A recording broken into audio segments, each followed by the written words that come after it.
आज हम जीवन में आने वाले शुभ समय के संकेतों पर चर्चा करेंगे, जिनका उल्लेख गौतम बुद्ध के उपदेशों में मिलता है। ये संकेत हमें बताते हैं कि हमारे जीवन में सकारात्मक परिवर्तन और सफलता का दौर प्रारंभ होने वाला है। इन संकेतों को समझकर हम अपने जीवन में आने वाले अच्छे समय का स्वागत कर सकते हैं। पहला संकेत, प्रातःकाल ब्रह्म मुहूर्त में जागरण। यदि आपकी नींद प्रातः 3 बजे से 5 बजे के बीच, जिसे ब्रह्म मुहूर्त कहा जाता है, स्वतः खुलने लगे तो यह एक शुभ संकेत है। यह दर्शाता है कि आपके जीवन में सकारात्मक ऊर्जा का संचार हो रहा है और आप आध्यात्मिक उन्नति की ओर बढ़ रहे हैं। इस समय में ध्यान, प्रार्थना या योग करने से आपके मन और शरीर को विशेष लाभ मिलता है। दूसरा संकेत, अचानक मन में प्रसन्नता का अनुभव। जब बिना किसी विशेष कारण के आपके मन में आनंद और उल्लास का संचार होने लगे तो यह दर्शाता है कि आपके जीवन में शुभ समय आने वाला है। यह आंतरिक शांति और संतोष का प्रतीक है, जो दर्शाता है कि आपके आसपास की ऊर्जा सकारात्मक हो रही है और अच्छे अवसर आपके जीवन में प्रवेश करने वाले हैं। तीसरा संकेत, गौ माता या अन्य पवित्र पशुओं का आपके समीप आना। यदि आपके घर के आसपास गौ माता का आगमन होता है या वे आपके पास आकर भोजन की याचना करती हैं, तो इसे अत्यंत शुभ माना जाता है।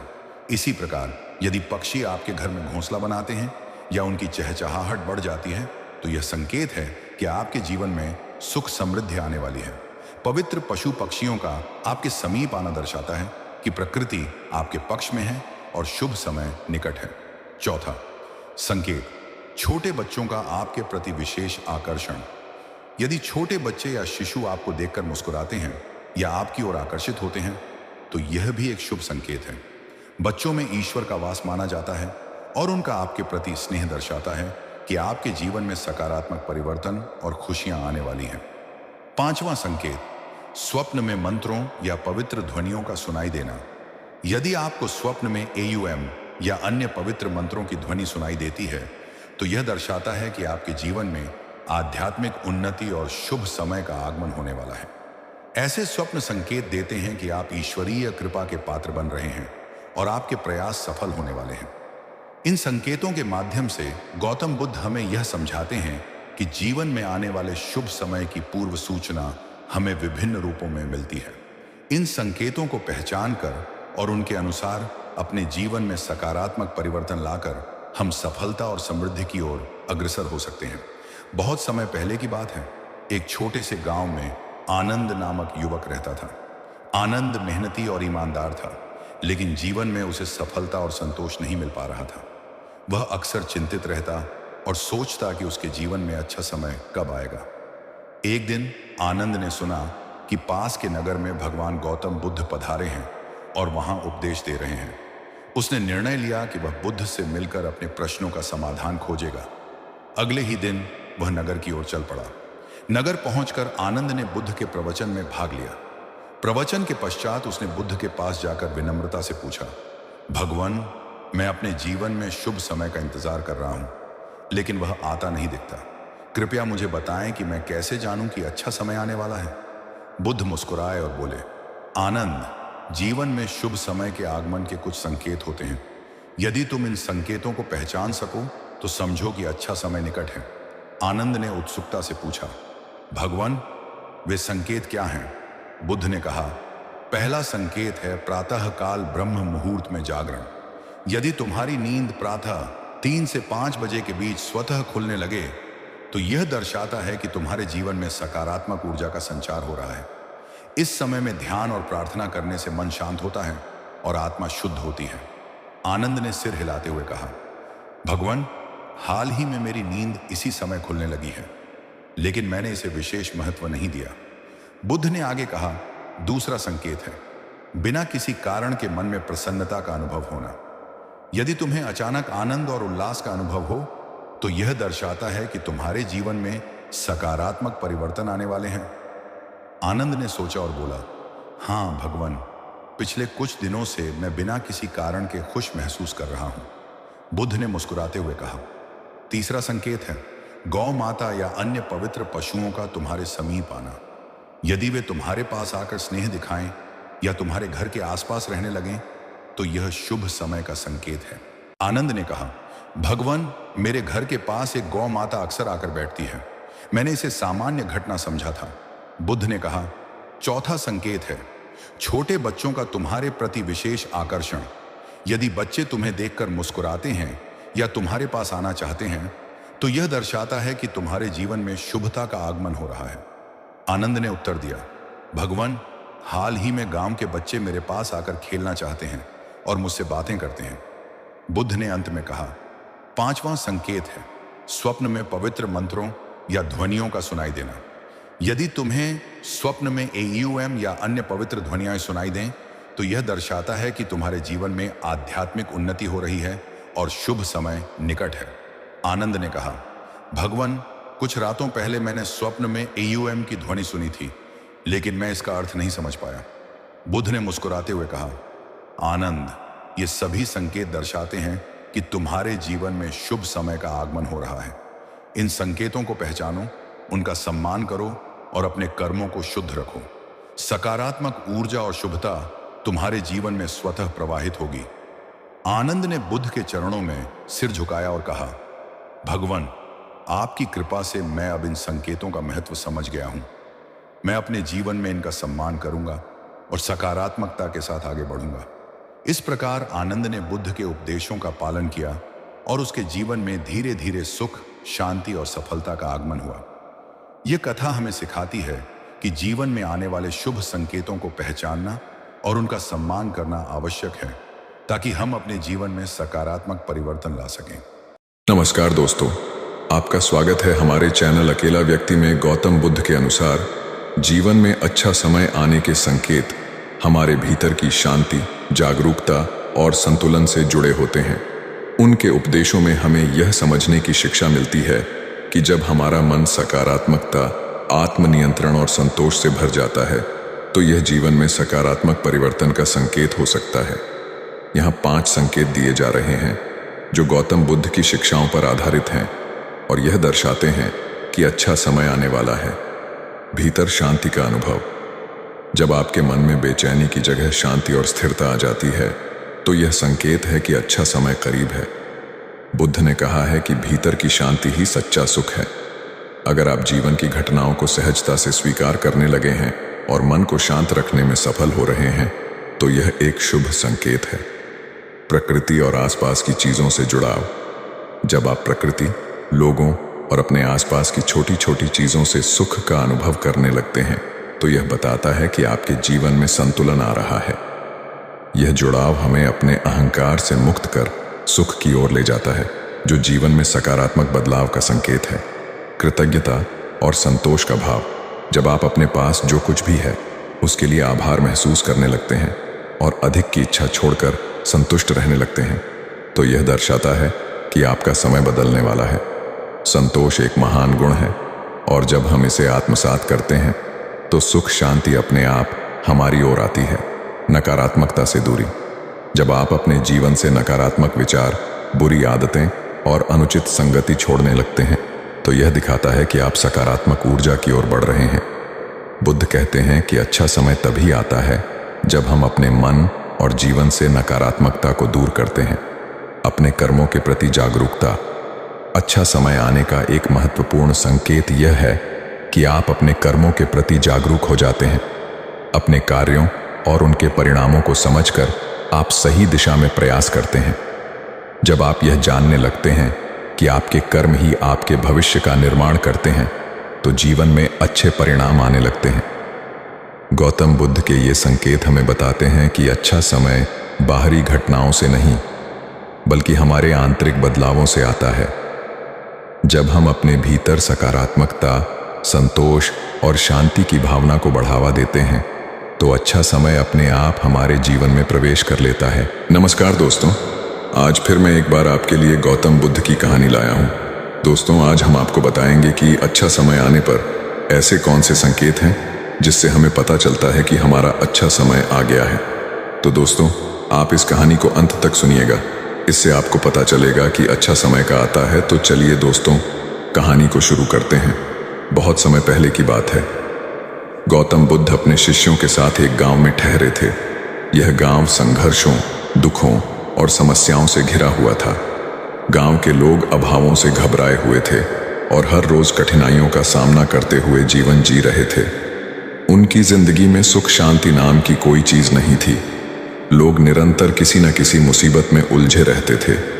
गांव के बुजुर्गों ने बुद्ध से विनती की, हे महात्मा, कृपया हमारे गांव की हालत सुधारने में हमारी सहायता करें। हम बहुत कठिनाई में हैं और आपकी ज्ञान की बातें हमारे लिए मार्गदर्शन बन सकती हैं। बुद्ध ने लोगों की पीड़ा को समझा और उन्हें ध्यान से सुना। अगले दिन सुबह बुद्ध ने गांव के लोगों को एक वृक्ष के नीचे इकट्ठा किया। उन्होंने सभी से कहा, मैं तुम सबको एक छोटी सी कहानी सुनाना चाहता हूं जो तुम्हारे जीवन को बदल सकती है। सभी लोग ध्यानपूर्वक बुद्ध की ओर देखने लगे। बुद्ध ने कहना शुरू किया, बहुत समय पहले एक व्यक्ति था जो बहुत दुखी और असंतुष्ट था। वह हमेशा सोचता था कि उसकी किस्मत में कुछ भी अच्छा नहीं है। उसने कभी सुख और शांति का अनुभव नहीं किया। लोगों के बीच हलचल होने लगी। सबको लगा कि बुद्ध उसी गांव के हालात को बयान कर रहे हैं। बुद्ध ने आगे कहा, एक दिन उस व्यक्ति ने एक संत से मिलने का निश्चय किया। संत ने उसकी बातें सुनी और मुस्कुराते हुए कहा, मैं तुम्हें अच्छे समय की प्रतीक्षा का एक संकेत दूंगा जिसे तुम पहचानना सीखोगे। संत ने उसे एक बीज दिया और कहा, इस बीज को कहीं लगाकर हर रोज ध्यान से देखना। जब इसे देखोगे तो तुम्हें अपने भीतर कुछ संकेत मिलेंगे। वह व्यक्ति थोड़ा उलझा, परंतु संत पर विश्वास करते हुए उसने उस बीज को अपने आंगन में बो दिया। हर दिन वह बीज की ओर देखता, लेकिन उसे कोई बदलाव नजर नहीं आता। धीरे धीरे उसे थोड़ा हताशा होने लगी। वह सोचने लगा, क्या ये बीज कभी अंकुरित होगा? क्या मैं कभी अपने जीवन में बदलाव देख पाऊंगा? कुछ दिनों के बाद उस बीज से एक छोटी सी कौंपल फूट निकली। उसे देखकर व्यक्ति को थोड़ा आशा हुई। उसने रोज उस पौधे को देखा, उसे पानी दिया और देखभाल की। कुछ दिनों के बाद पौधा बड़ा होने लगा और उसकी हरी हरी पत्तियां निकल आईं। उस व्यक्ति को ऐसा लगा जैसे उसके जीवन में भी आशा की नई किरण फूट रही हो। बुद्ध ने कहा, उस पौधे का बढ़ना उस व्यक्ति के लिए एक संकेत था। उसे लगने लगा कि जिस प्रकार यह बीज अंकुरित हुआ और पौधा बन गया, उसी प्रकार उसका जीवन भी धीरे धीरे बदल रहा है। गांव के लोग ध्यानपूर्वक सुन रहे थे और उनकी आंखों में आशा की चमक दिखने लगी थी। बुद्ध ने आगे कहा, अच्छे समय के संकेत हम सभी के जीवन में होते हैं। जब हमें विश्वास होता है, धैर्य रखते हैं और अपने कर्म में लगे रहते हैं, तब समय हमें अपने संकेत देना शुरू कर देता है। गांव के एक युवक ने पूछा, हे भगवान, लेकिन हम कैसे जान सकते हैं कि हमारे जीवन में अच्छे समय के संकेत कब आएंगे? बुद्ध मुस्कुराए और बोले, जैसे उस बीज से पौधा उगा, वैसे ही जीवन में भी अच्छे समय के संकेत छोटे छोटे बदलावों से आते हैं। जब तुम किसी कठिन परिस्थिति का सामना करते हो और धीरे धीरे समाधान मिलना शुरू होता है, तब समझो कि अच्छे समय के संकेत आ रहे हैं। जब तुम्हारे मन में शांति और संतोष की भावना आने लगे, तब जानो कि अच्छे समय का आगमन हो रहा है। और सबसे बड़ा संकेत ये होता है कि तुम स्वयं को और दूसरों को खुश और शांत महसूस कराने लगते हो। गांव के लोगों को यह समझ आ गया कि वे अपने जीवन में अच्छे समय की प्रतीक्षा तभी कर सकते हैं जब वे धैर्य पूर्वक कर्म करते रहें और अपने अंदर सकारात्मकता को बनाए रखें। गांव में एक नया जोश भर गया और लोग अपनी अपनी जिंदगी में धैर्य और आशा के साथ चलने लगे। गौतम बुद्ध ने गांव के लोगों को आशीर्वाद दिया और कहा, हमेशा याद रखना, अच्छे समय के संकेत तभी प्रकट होते हैं जब हम खुद पर और अपनी मेहनत पर विश्वास बनाए रखते हैं। जीवन में सब कुछ धीरे धीरे और समय के साथ ही बदलता है, इसलिए धैर्य रखो और प्रतीक्षा करते रहो। बुद्ध की यह कहानी गांव के लोगों के दिल में उतर गई। उन्होंने सीखा कि अच्छे समय की प्रतीक्षा में हर दिन थोड़ा थोड़ा प्रयास करना ही उन्हें उनके लक्ष्य की ओर ले जा सकता है। यही एक व्यक्ति की यात्रा है, धैर्य, कर्म और विश्वास से अच्छे समय की प्रतीक्षा करना और संकेतों को पहचानना। चलिए दोस्तों, अब हम आपको एक और कहानी बताते हैं जिसमें गौतम बुद्ध ने बताया है कि कैसे आप अपना अच्छा समय ला सकते हैं और अपने बुरे समय को खत्म कर सकते हैं। गौतम बुद्ध ने बताया, गौतम बुद्ध को कैसे मिला ज्ञान। राजा के यहाँ बुद्ध का जन्म हुआ। पिता ने ज्योतिषियों को बुलवाकर भविष्य पूछा। उन्होंने कहा, या तो यह सम्राट होगा और या तो यह साधु होगा। एक तरह से देखा जाए तो सच्चा सम्राट भीतर से ही साधु होता है। जब ज्योतिषियों की भविष्यवाणी राजा ने सुनी तो वे घबरा गए कि मेरा बेटा साधु हो जाए, ऐसा ठीक नहीं होगा। राजा ने पूछा, कोई उपाय बताएं, क्योंकि मैं चाहता हूँ कि राजा का पुत्र राजा ही बने। ज्योतिषियों ने कहा कि इसका लालन पालन व पूरा जीवन बड़ी सावधानी में बिताना होगा, अर्थात आपका पुत्र सिद्धार्थ कभी किसी बूढ़े व्यक्ति को ना देखे, कभी किसी बीमार व्यक्ति को ना देखे और कभी किसी मरे हुए व्यक्ति को ना देखे। जब तक ऐसा होगा तब तक वे राजा ही बने रहेंगे। अगर ऐसा नहीं हुआ तो वे साधु बन जाएंगे। राजा शुद्धोधन ने अपने पुत्र सिद्धार्थ के लिए बढ़िया से बढ़िया, बड़े से बड़े महल, अच्छे से अच्छा भोजन, दास दासियां और खाने पीने के सामान आदि वस्तुओं के ढेर लगा दिए। पिता ने पुत्र को सुख सुविधाओं में इतना उलझा दिया कि उसे बाहर का संसार याद ही नहीं आया। शुद्धोधन ने समझ लिया कि अब वे इतने सुखों के आगे साधु बनने का प्रश्न ही उपस्थित नहीं होता। वे निश्चिंत हो गए। राजा शुद्धोधन ने बिल्कुल पक्की व्यवस्था कर रखी थी कि उनका पुत्र सिद्धार्थ जीवन में कभी भी वृद्ध, बीमार और मृतक व्यक्ति को ना देख सके, क्योंकि वे अपने पुत्र को खोना नहीं चाहते थे। सिद्धार्थ का जीवन ऐश्वर्य और सुख सुविधाओं में बीत रहा था। उसके जवान होने पर एक सुंदर कन्या यशोधरा से उनका विवाह हो गया। विवाह हो जाने पर शुद्धोधन की आधी चिंता मिट गई। अब तो शादी हो गई, अब कहाँ जाएगा ये? अब तो मेरा पुत्र बंधन में बंध गया, अब उसके कहीं जाने का सवाल ही नहीं उठता। 1 वर्ष बाद बेटे का भी जन्म हो गया। उसका नाम राहुल रखा गया। अब राजा शुद्धोधन को बिल्कुल पक्का विश्वास हो गया कि अब यह कहीं नहीं जा सकता। एक दिन सिद्धार्थ ने कहा कि पिताजी, आज तक मैंने कभी अपनी राजधानी नहीं देखी, आपकी आज्ञा हो तो आज दिखाऊं? राजा ने कहा, हाँ हाँ अवश्य जाओ, अपना शहर देख कर आओ। एक सारथी को भी साथ में भेज दिया कि जाओ राजकुमार को राजधानी घुमा फिरा कर लाओ। फिर भी राजा ने चाक चौबंद इंतजाम कर रखा था कि कहीं चूक न हो जाए। सिद्धार्थ के लिए राजधानी के प्रमुख मार्ग खूब सजाए गए थे, पर घूमते घूमते सिद्धार्थ ने थोड़ा उल्टा मार्ग ले लिया। वे उस मार्ग से गुजरने लगे जहाँ पर तैयारी नहीं थी, और आज उनको बहुत आश्चर्य हुआ जब पहली बार उन्होंने एक बूढ़े आदमी को देखा।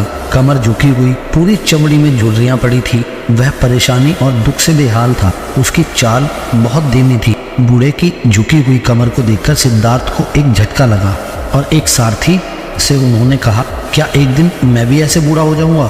सारथी ने कहा, हाँ राजकुमार, हर व्यक्ति के जीवन में 3 अवस्थाएं आती हैं, बचपन, जवानी और बुढ़ापा। एक दिन तुम भी बुढ़ापे की अवस्था में जाओगे। हे राजकुमार, यह संसार का नियम है, चाहे गरीब हो या अमीर, सबका शरीर शिथिल अर्थात बूढ़ा होता है। राजकुमार सोच में पड़ गए। सारथी ने रथ को आगे बढ़ाया तो कुछ दूरी पर एक बीमार व्यक्ति मिला जो रोगों से घिरा हुआ था। उस पीड़ित व्यक्ति को देखकर राजकुमार का मन बहुत ही दुखी हुआ। राजकुमार ने पूछा, इसको क्या हुआ है? सारथी ने कहा, यह व्यक्ति बीमार है, इसीलिए यह कर्रा रहा है। इस संसार में दुख और सुख दोनों हैं। यह अपने अपने भाग्य की बात है कि कोई दुखी है, कोई सुखी है। क्या मैं भी कभी बीमार हो सकता हूँ? सारथी ने कहा, आप यह विचार अभी छोड़ दें। समय बड़ा बलवान होता है। यह सारी बातें कर्मों पर निर्भर करती हैं। चाहे राजा हो या रंग, सुख दुख सब पर आते हैं। अगर शरीर में कोई रोग आना है तो वह आएगा। यह सब सुनकर राजकुमार सोच में पड़ गया।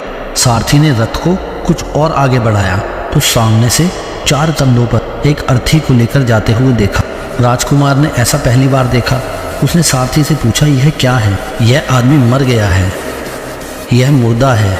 जो व्यक्ति मर जाता है उसको बांधकर शमशान भूमि ले जाते हैं, फिर जहाँ पर उसे जला दिया जाता है और उसे मुक्ति मिल जाती है। राजकुमार ने कहा, क्या सबको मरना पड़ता है? सारथी ने बोला, हाँ सभी को मरना पड़ता है। यह मृत्युलोक है। जो जन्म लेता है उसे कभी ना कभी अवश्य ही मरना पड़ता है।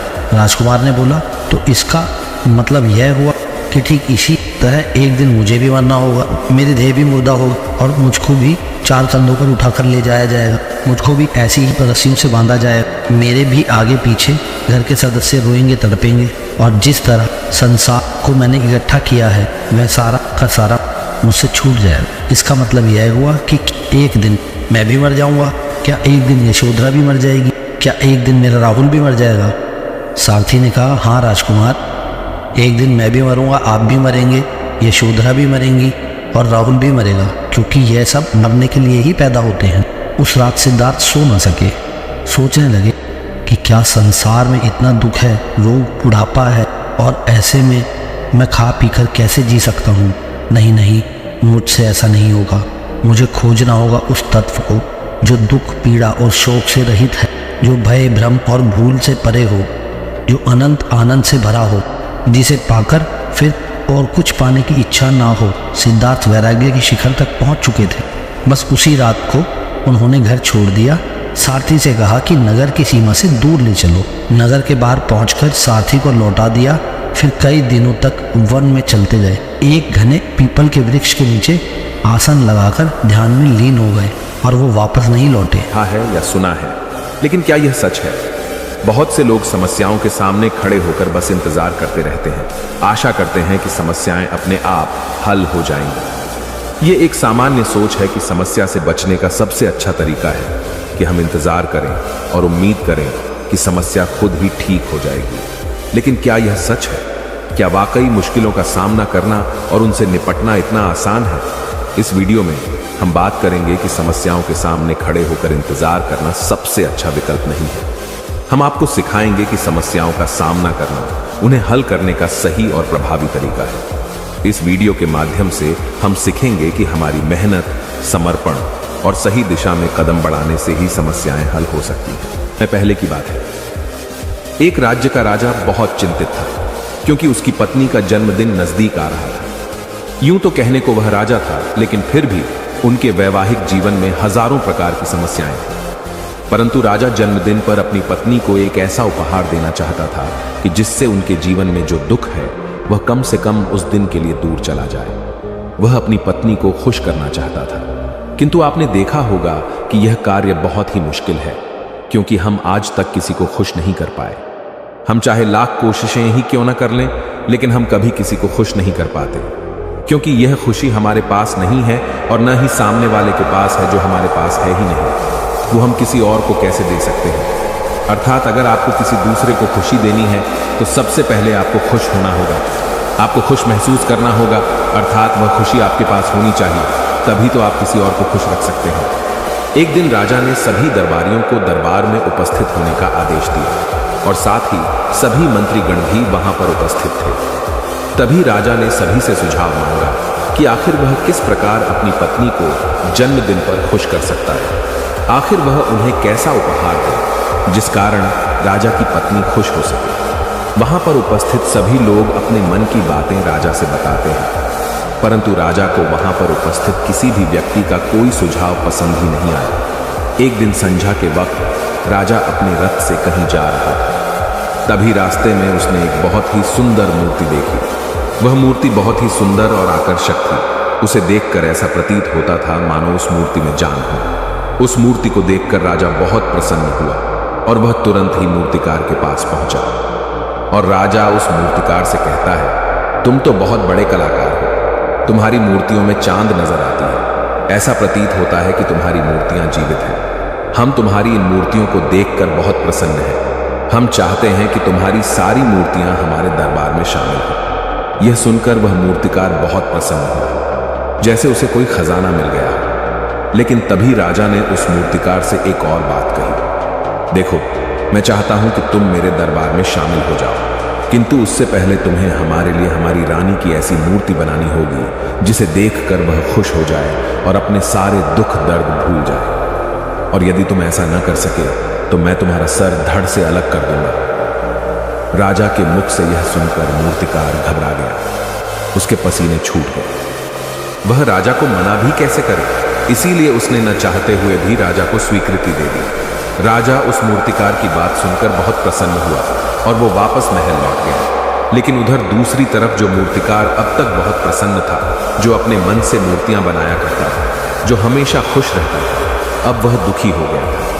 वह गहरे दुख में चला गया था। वह डर के कारण रानी की मूर्तियां बनाना शुरू करता है, परंतु जो भी मूर्ति बनाता था उस मूर्ति को देखकर ऐसा प्रतीत होता था मानो वह मूर्ति बहुत दुखी है, उसे किसी प्रकार का कोई दुख है।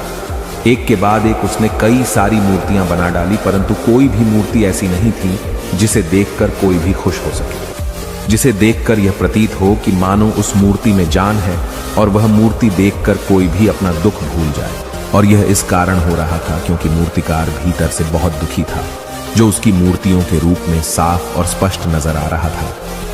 राजा ने उस मूर्तिकार को 1 सप्ताह का समय दिया था, किंतु 4 दिन तो उसने यूं ही व्यर्थ कर दिए। अब उसके पास केवल 3 दिन का ही समय बचा था, जिसके बारे में सोच सोचकर उस मूर्तिकार का गला सूखा जा रहा था। डर के कारण अब उसके हाथ पैर भी काम करना बंद कर चुके थे। उसके हाथ से हथौड़ी और छीनी तक नहीं चल रही थी और उसे अपना भविष्य नजर आ रहा था। उसे नजर आ रहा था कि राजा उसे मृत्यु दंड दे रहा है। उसके बाद उसके परिवार का क्या होगा, उसके परिवार को कौन संभालेगा। यह सोच सोचकर उस मूर्तिकार का मन बैठा जा रहा था। तभी उसने एक योजना बनाई। वह अपने परिवार को साथ लेकर रात ही में गांव छोड़कर चला जाएगा। यह सोचकर वह तुरंत घर लौटा। उसने सारा सामान बांधा, अपनी पत्नी और अपने बच्चों को भी तैयार किया। वह जैसे ही घर से निकलने वाला था कि तभी उसने देखा कि राजा के सिपाही वहां पर तैनात है। यह देखकर वह मूर्तिकार और भी घबरा गया। वह समझ नहीं पा रहा था कि क्या करे। यदि वह यहां से भागने की कोशिश करता है और पकड़ा जाता है तो राजा उसके साथ साथ उसके परिवार को भी मृत्यु दंड दे देंगे। वह कुछ समझ नहीं पा रहा था। तभी वह जमीन पर बैठ गया और रोने लगा और अपनी पत्नी से कहता है, अब से तुम्हें बच्चों का ख्याल रखना होगा। मेरा और तुम्हारा साथ यहीं तक था, क्योंकि राजा ने जिस प्रकार की मूर्ति का मुझे आदेश दिया है, मैं उस प्रकार की मूर्ति नहीं बना पा रहा। जिस कारण राजा मुझे मृत्यु दंड दे देंगे, वह मेरा सर धड़ से अलग कर देंगे और उसके बाद तो तुम्हें ही बच्चों का ख्याल रखना होगा। इतना कहकर वो जोर जोर से फूट फूट कर रोने लगा। देखते ही देखते रात बीत गई और अगले दिन सुबह सुबह उस मूर्तिकार के दरवाजे पर एक गुरु भिक्षा मांगने आए। मूर्तिकार ने उन्हें भिक्षा लाकर दी तो मूर्तिकार बहुत परेशान लग रहा था, जिसे देखकर गुरुवर उस मूर्तिकार से कहते हैं, बेटा, हमारे जीवन में दुख और सुख तो आते ही रहते हैं। हमारे जीवन में दुख और समस्याएं तो होती ही हैं, किंतु इन सभी दुख और समस्याओं का समाधान और निवारण भी होता है, परंतु हम केवल दुख और समस्याएं ही देखते हैं। उन दुख और समस्याओं के छिपे निवारण और समाधान को हम कभी नहीं देख पाते। यदि तुम ध्यान से देखोगे तो हर समस्या का समाधान है और हर दुख का निवारण भी है। मैं यह अच्छी तरह जानता हूं कि तुम यहां से अपनी पत्नी और बच्चों को लेकर भाग जाना चाहते थे, किंतु ऐसा हो नहीं सका। उस मूर्तिकार ने जब गुरु के मुख से यह बातें सुनी तो वह उनके चरणों में जा गिरा और हाथ जोड़कर उन गुरुवर से कहता है, हे गुरुवर, आप ही बताइए मैं क्या करूं। राजा ने मुझे मूर्ति बनाने का आदेश दिया है, किंतु मैं चाहकर भी मूर्ति नहीं बना पा रहा, और यदि मैंने मूर्ति नहीं बनाई तो राजा मुझे मृत्यु दंड दे देंगे और उसके बाद मेरे परिवार का क्या होगा, उनका ख्याल कौन रखेगा। तभी गुरुवर उस मूर्तिकार से कहते हैं, बेटा, आंख बंद कर लेने से कुछ नहीं होने वाला, क्योंकि दुख और समस्याएं तो वहीं की वहीं खड़ी रहती हैं। ध्यान देने और कर्म करने से सब कुछ बदल जाता है। यदि तुम केवल आंखें बंद करके यह सोचोगे कि तुम्हारी समस्याएं चली जाएंगी तो ऐसा कभी नहीं होगा। इतना कहकर उन गुरुवर ने उस मूर्तिकार के कानों में कुछ कहा और उसके बाद वह वहां से चले गए। उन गुरु के वहां से चले जाने के बाद वह मूर्तिकार महल गया, जिसे देखकर राजा उस मूर्तिकार से कहता है, लगता है तुमने समय से पहले ही एक अद्भुत मूर्ति तैयार कर ली है। बताओ वो मूर्ति कहां है, मैं भी उसे देखना चाहता हूं। इस पर मूर्तिकार जवाब देते हुए कहता है, महाराज, अभी तक मैंने मूर्ति तैयार नहीं की है, परंतु आपके दिए हुए समय पर मैं अवश्य ही वह अद्भुत मूर्ति तैयार कर लूंगा। लेकिन उससे पहले मेरा एक बार महारानी से मिलना बहुत आवश्यक है, अन्यथा वह अद्भुत मूर्ति तैयार नहीं हो पाएगी। राजा ने उस मूर्तिकार की सारी बातें ध्यानपूर्वक सुनी और उसके बाद राजा ने मूर्तिकार को महारानी से मिलवाया। मूर्तिकार महारानी से मिलने के बाद महारानी से प्रश्न करते हुए कहता है, महारानी जी, किसी भी औरत के जीवन का सबसे बड़ा दुख क्या हो सकता है।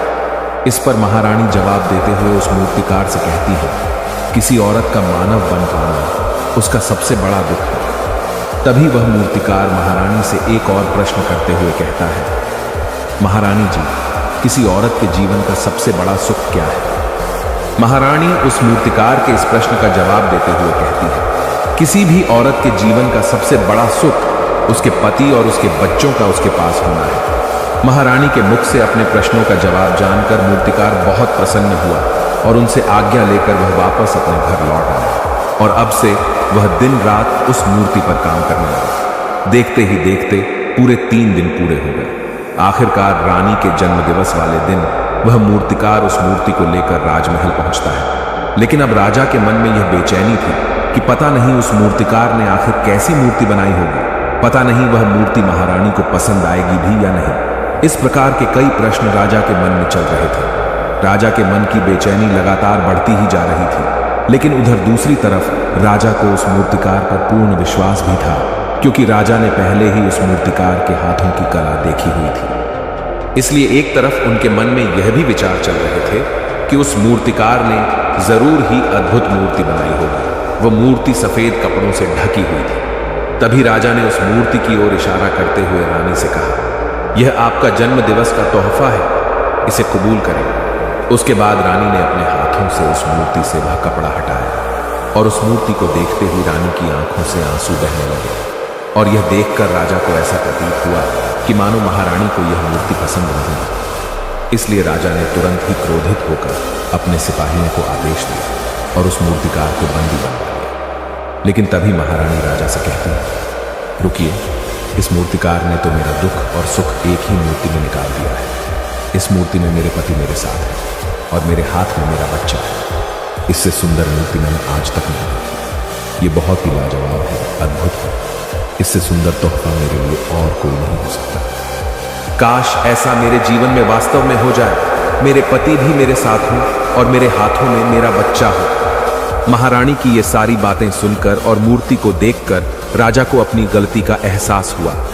राजा अपनी प्रजा और अपने साम्राज्य की देख रेख में इतना व्यस्त रहता था कि वह कभी अपनी पत्नी को समय नहीं दे पाता था, जिस कारण राजा की आंखों से आंसू बहने लगे और दरबार में उपस्थित सभी लोग वह मूर्ति देखकर हैरान।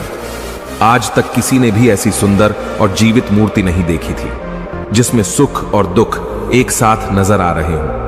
उसके बाद उस राजा ने उस मूर्तिकार को रिहा करवाया और उसे ढेरों इनाम दिए और अपने राज्य दरबार में जगह भी दी। किंतु उस मूर्तिकार ने इनाम तो स्वीकार कर लिया, परंतु राज दरबार में उसे जगह नहीं ली और हाथ जोड़कर राजा से कहता है, हे महाराज, मेरी आपसे विनती है, आपने मुझे चेतावनी दी थी, यदि मैं ये मूर्ति नहीं बना सका तो आप मुझे मृत्यु दंड दे देंगे। किंतु मैं आपसे बस इतना ही कहना चाहता हूं, हम में से चाहे कोई भी प्राणी क्यों ना हो, सभी के प्राण उतने ही कीमती है जितना कि आपका या महारानी के हैं। इसीलिए किसी को भी बिना दोष के दंड नहीं देना चाहिए। मेरी पत्नी ने मुझसे कहा था कि राजा की दोस्ती और दुश्मनी दोनों ही अच्छी नहीं है, इसीलिए मुझे आपके राज दरबार में कोई स्थान नहीं चाहिए। मैं अपनी छोटी सी दुनिया में बहुत खुश हूँ। मैं अपने छोटे से परिवार के साथ बहुत खुश हूँ। मैं आज तक जो करता आया हूँ मुझे वह पसंद है और मैं अपने पूरे जीवन काल वही करना चाहता हूँ। मैं जैसा हूँ, जिस हाल में हूँ, मुझे बहुत प्रसन्नता है कि मैं आज इतना खुशहाल इंसान हूँ। अब मुझे आज्ञा दीजिए। इतना कहकर वह मूर्तिकार वहां से चला गया।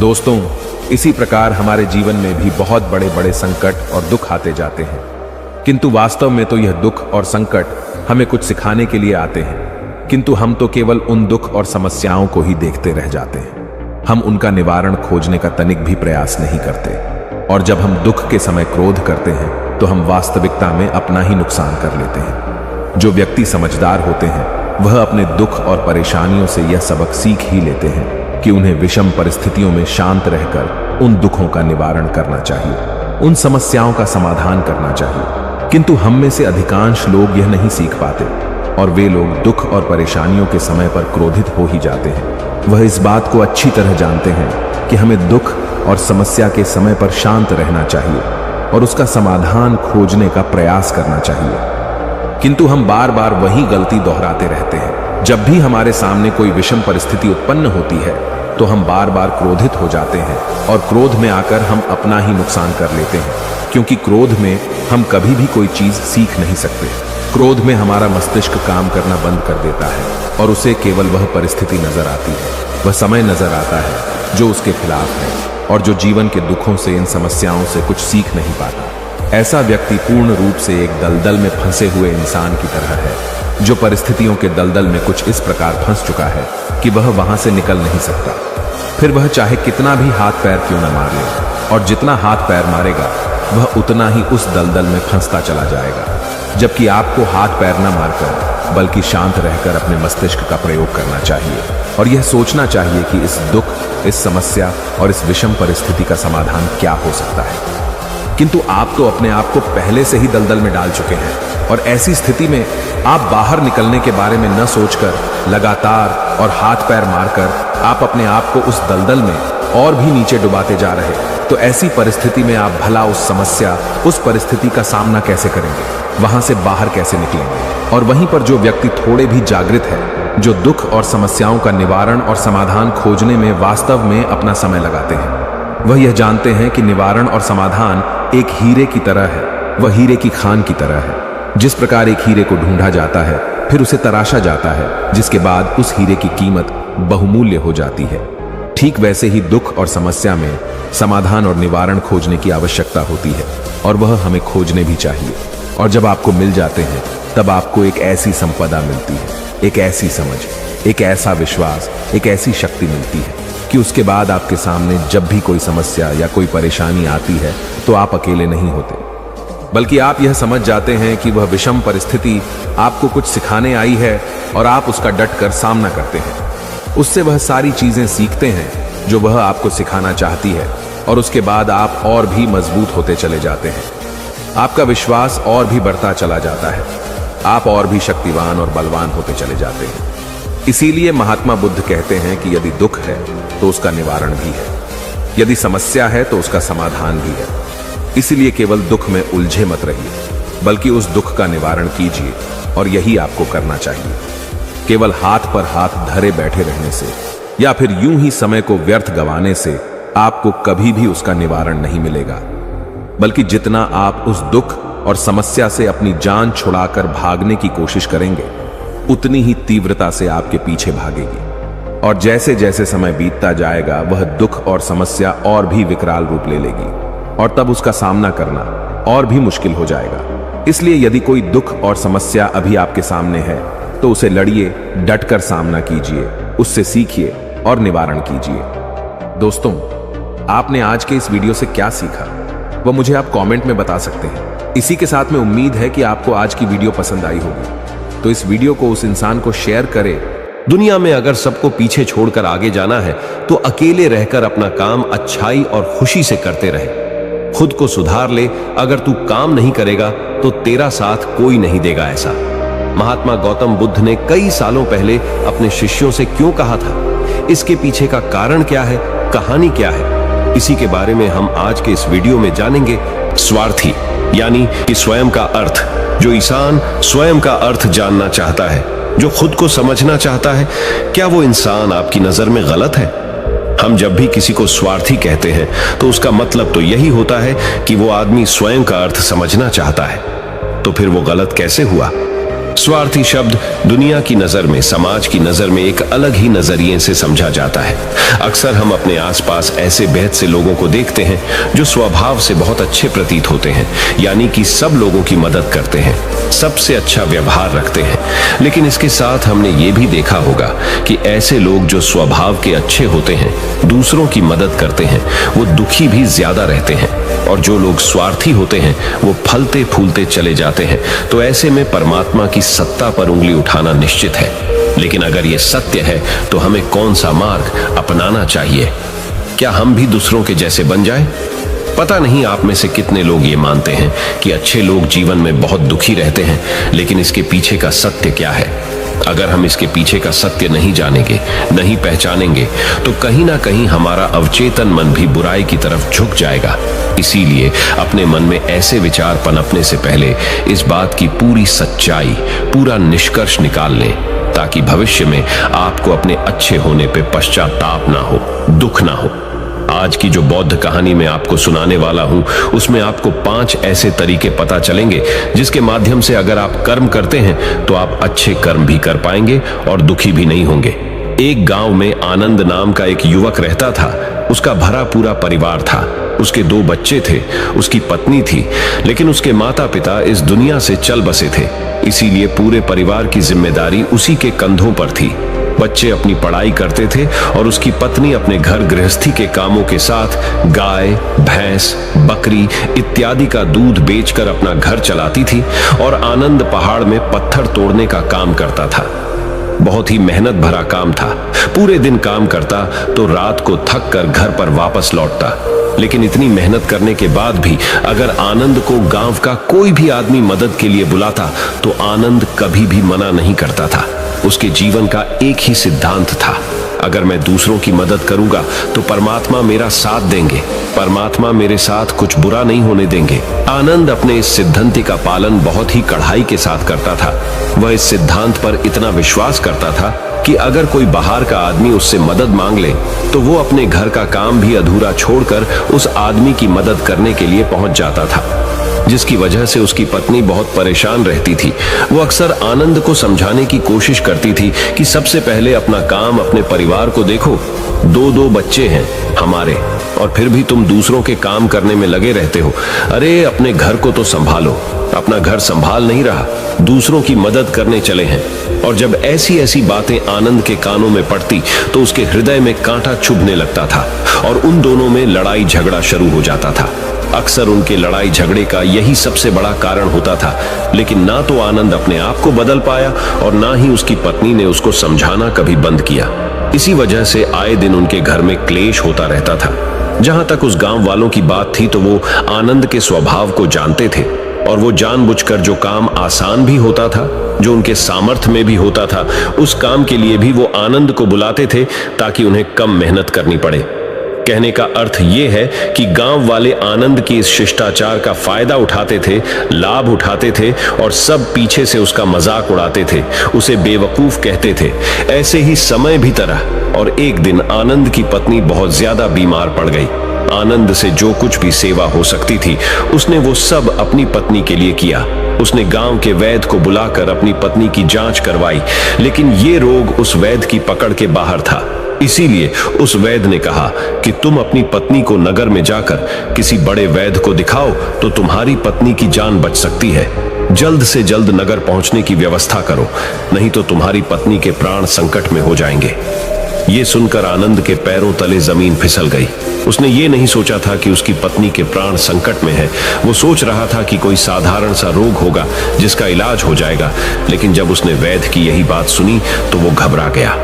अब पत्नी को नगर तक कैसे लेकर जाए, क्योंकि उसके पास इतना धन नहीं था कि वो अपनी पत्नी के लिए एक घोड़ा गाड़ी करके उसमें अपनी पत्नी को लिटाकर नगर में ले जा सके। उसकी पत्नी की हालत बिल्कुल चलने की भी नहीं थी, इसलिए उसे नगर पहुंचाने के लिए किसी घोड़ा गाड़ी की जरूरत थी।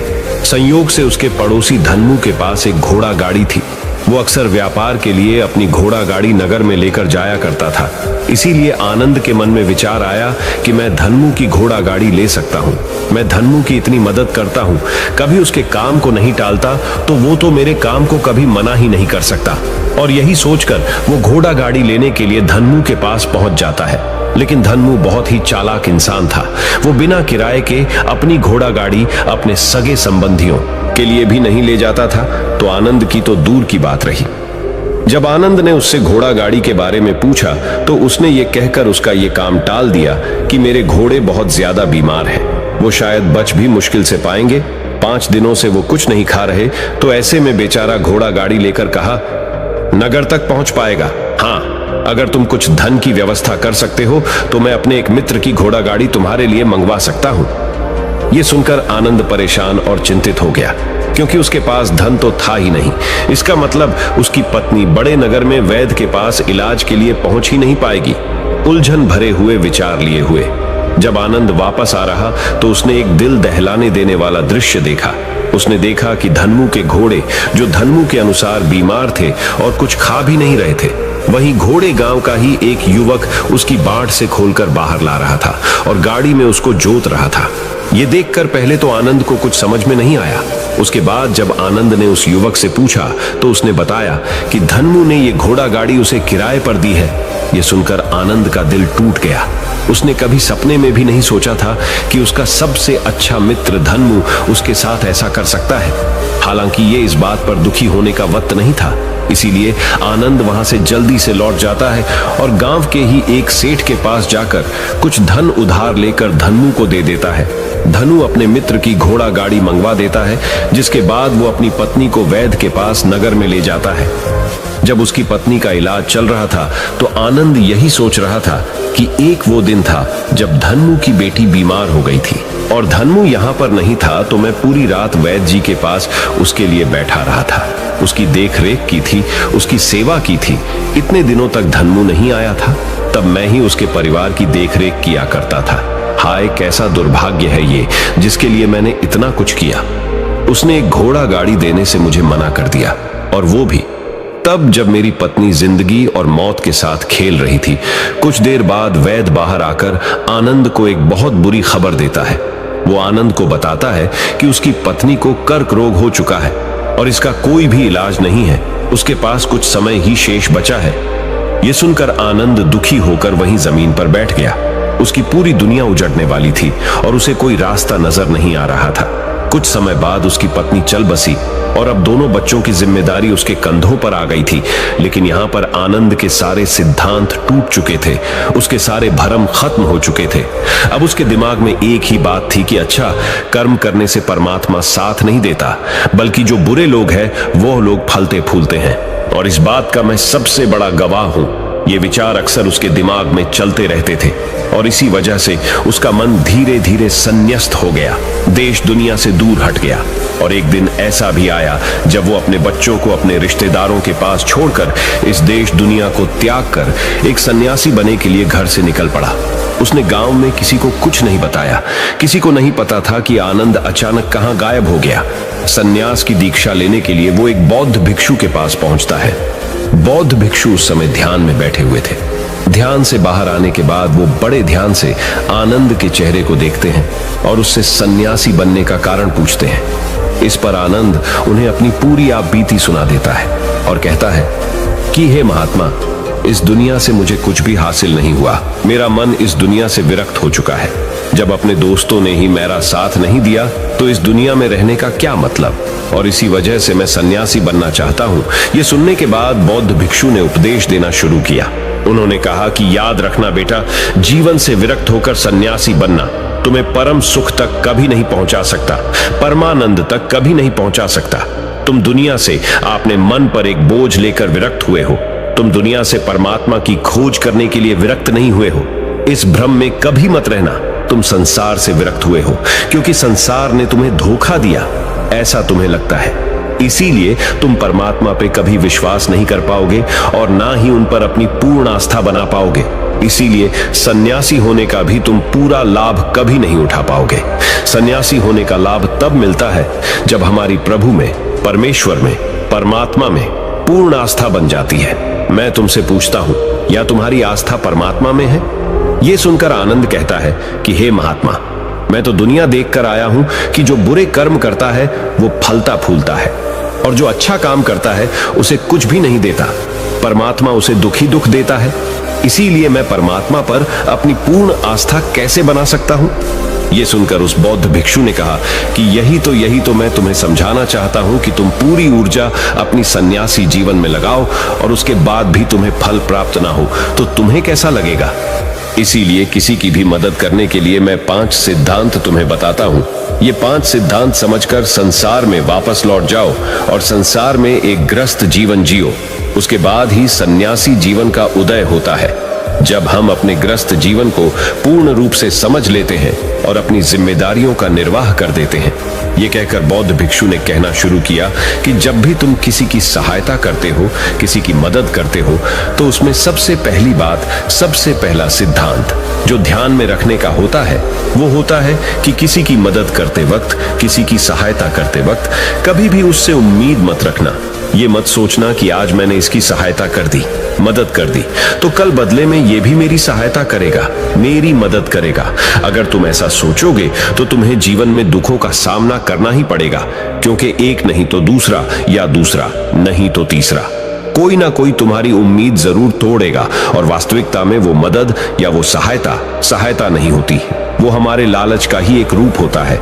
हम उसकी सहायता या मदद निर्भर तरीके से नहीं कर रहे हैं, हमारे मन में लालच का भाव है, हमारे मन में बदले का भाव है। हम ये सोचकर मदद करते हैं कि इसकी मदद कर देता हूं तो कल ये मेरा भी मदद करेगा, और यही लालच हमें अक्सर उन लोगों की मदद करने पर विवश करता है जो किसी ना किसी रूप में धनवान होते हैं, क्योंकि हमें लगता है कि कल ये आदमी धन के द्वारा मेरी मदद कर सकता है। और इसीलिए जिस इंसान को वास्तविकता में मदद की आवश्यकता है, हो सकता है वो गरीब हो, लेकिन हमारा मन अपने लालच के वशीभूत होकर उसकी मदद कभी नहीं करेगा। इसीलिए किसी की मदद और किसी की सहायता करने के अपने विचार को विस्तार दो।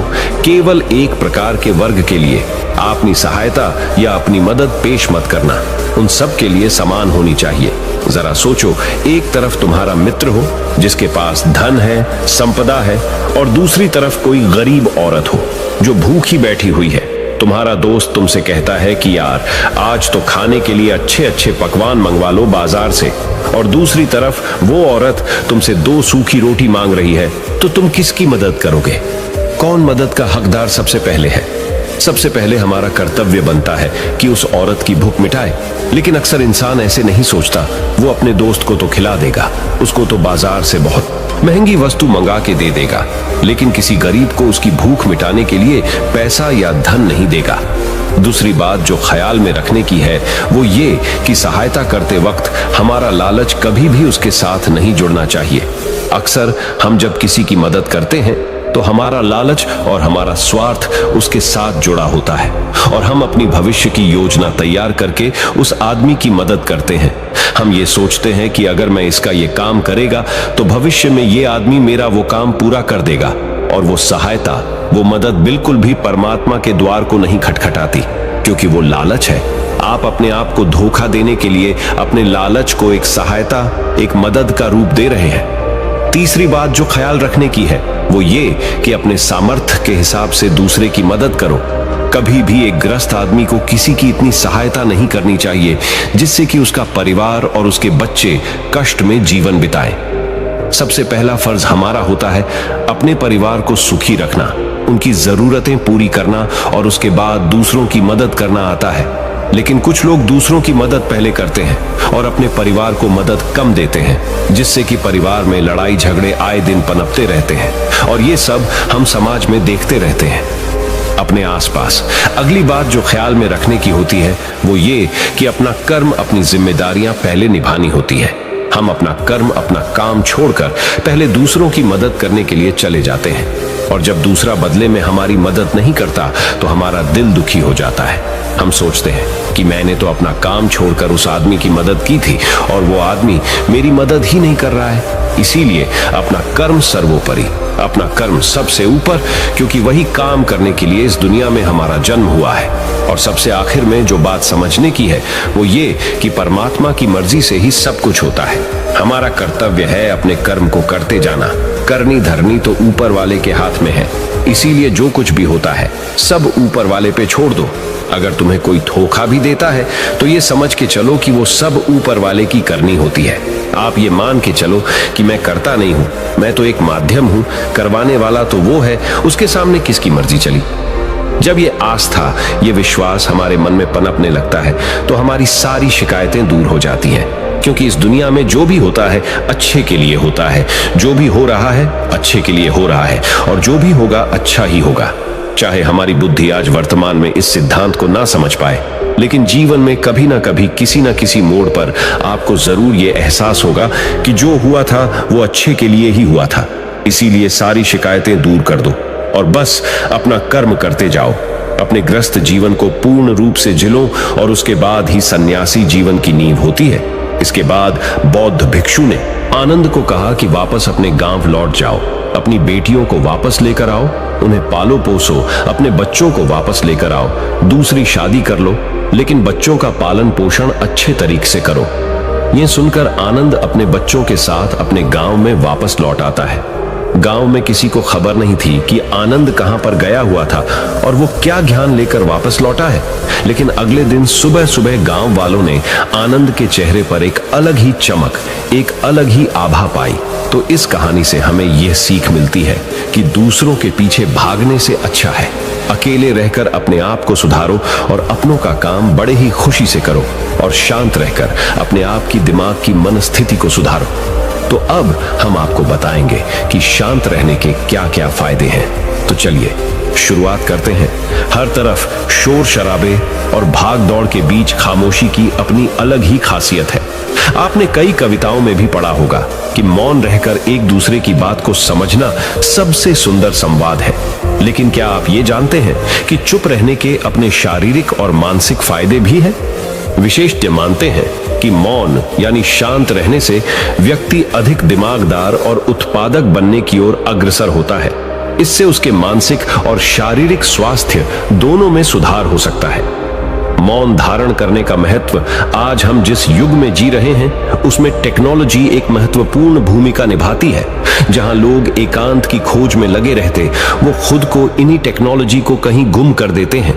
लेकिन मौन को मन में बैठाने की दिशा में पहला कदम यह है कि आप अपने मानसिक स्वास्थ्य को अन्य सभी पहलुओं से बढ़कर समझें और फिर उन तकनीकों को शामिल करने का सचेत प्रयास करें जो आपको मौन रहने की आत्मीय उदारता और शक्ति का अनुभव करने की अनुमति दे।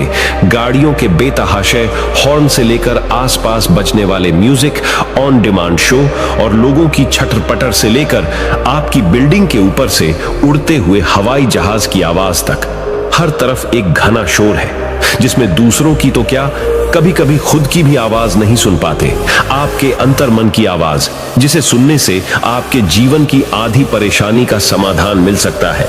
वैज्ञानिक प्रमाणों के अनुसार यह हमारे स्वास्थ्य के लिए बहुत अच्छी बात है कि लेकिन शांत रहना ब्लड प्रेशर कम कर सकता है, एकाग्रता और ध्यान में सुधार ला सकता है, परेशान करने वाले विचारों को शांत कर सकता है, मस्तिष्क के विकास को बढ़ावा दे सकता है, कोर्टिसोल को कम कर सकता है, अंदर की रचनात्मकता को बढ़ावा मिलता है, अच्छी नींद को बढ़ावा मिलता है, दिमागी रूप से स्वस्थ महसूस कर सकते हैं। हालांकि यहां मौन रहने का मतलब परेशानी में भी चुप्पी साधे रहने से नहीं है, बल्कि अनावश्यक किसी भी शोर से दूर रहने और ध्वनि प्रदूषण से बचना है। मौन रहते हुए धीरे धीरे गहरी सांस लेने से और भी फायदे मिल सकते हैं। चुप रहना है अनेक समस्याओं का हल, तनाव घटाने और एकाग्रता बढ़ाने के लिए हम आपको अब 9 फायदे बनाएंगे। मेडिटेशन और ध्यान लगाना खुद को शांत करने और तनाव घटाने का एक बेहतरीन तरीका है। आपने ध्यान दिया होगा कि हर धर्म और संस्कृति में शांत और मौन रहने को महत्व दिया गया है। चाहे आप इसे धार्मिक नाम दें या जीने का एक तरीका माने, लेकिन दिन भर में कुछ समय तक शांत रहना आपके स्वास्थ्य के लिए बहुत फायदेमंद साबित होता है। कई साइकोलॉजिस्ट भी कॉन्फिडेंस बढ़ाने, कंसंट्रेशन बढ़ाने, मन की शांति और पॉजिटिव थिंकिंग के लिए कुछ मिनट मौन धारण करने की सलाह देते हैं।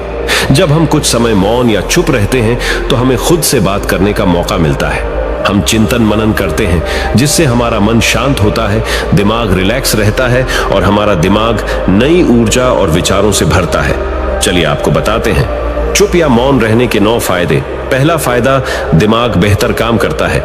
एक रिसर्च के मुताबिक अगर हम दिन भर में कुछ मिनट शांत रहते हैं तो हमारा दिमाग रिचार्ज होता है और बेहतर काम करता है। इसके लिए दिन भर में सिर्फ 3 मिनट चुप रहने से शुरुआत करें। ऐसा करने से आप देखेंगे कि आपका दिमाग ठंडा तो रहता ही है, आपके व्यक्तिगत रिश्तों में भी सुधार होता है। दूसरा फायदा, तनाव वाले हार्मोन नियंत्रित होते हैं। आज के दौर में हर तरफ शोर ही शोर है, इसकी वजह से दिमाग में तनाव पैदा होना लाजमी है। ऐसे में अगर आप हर रोज कुछ देर मौन रहने की प्रैक्टिस करते हैं तो इससे आपके तनाव पैदा करने वाले हार्मोन के लेवल में कमी आती है। इससे आपका दिमाग शांत होता है, गुस्सा नियंत्रित रहता है और तनाव बढ़ाने वाले हार्मोन्स का लेवल घटता है।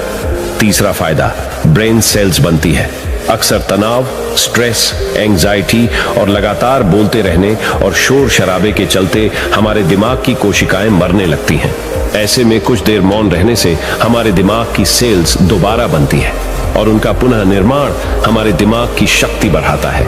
इससे हमारी एकाग्रता बढ़ती है और दिमाग तेज होता है। चौथा फायदा, क्रिएटिविटी बढ़ती है। जब हम दिन भर की उलझनों में उलझे रहते हैं, इस वजह से हम शांत होकर सोचने समझने की क्षमता खोने लगते हैं। इस वजह से हमारी क्रिएटिविटी खत्म होने लगती है। जब हम कुछ देर मौन रहते हैं तो हमारे दिमाग की नई नई क्रिएटिविटी उभर कर सामने आती है।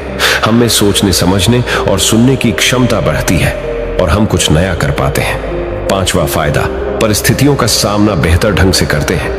एक रिसर्च में पाया गया है कि जो लोग मौन रहने की आदत डालते हैं वो मुश्किल और तनावपूर्ण परिस्थितियों से बेहतर ढंग से निकल पाने में सक्षम होते हैं। इसकी वजह यह है कि मुश्किल परिस्थिति में वो अपना आपा नहीं खोते और लॉजिक के साथ सोचने की काबिलियत रखते हैं। इस कारण वो परिस्थितियों का बेहतर सामना कर पाते हैं। 6ठा फायदा दिमाग के लिए है ये एक्सरसाइज। हमारे शरीर का सबसे जटिल हिस्सा दिमाग होता है। ये पूरे शरीर को चलाता है और ये हमारे सभी इमोशंस को कंट्रोल करता है।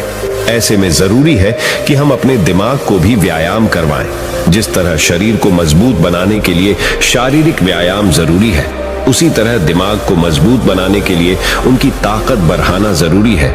मौन रहना दिमाग के लिए एक व्यायाम जैसा ही है और इससे दिमाग की मांसपेशियां तंदुरुस्त रहती हैं। 7वां फायदा, पॉजिटिव विचारों का संचार। मौन रहना हमारे दिमाग को पॉजिटिव विचारों से भरता है।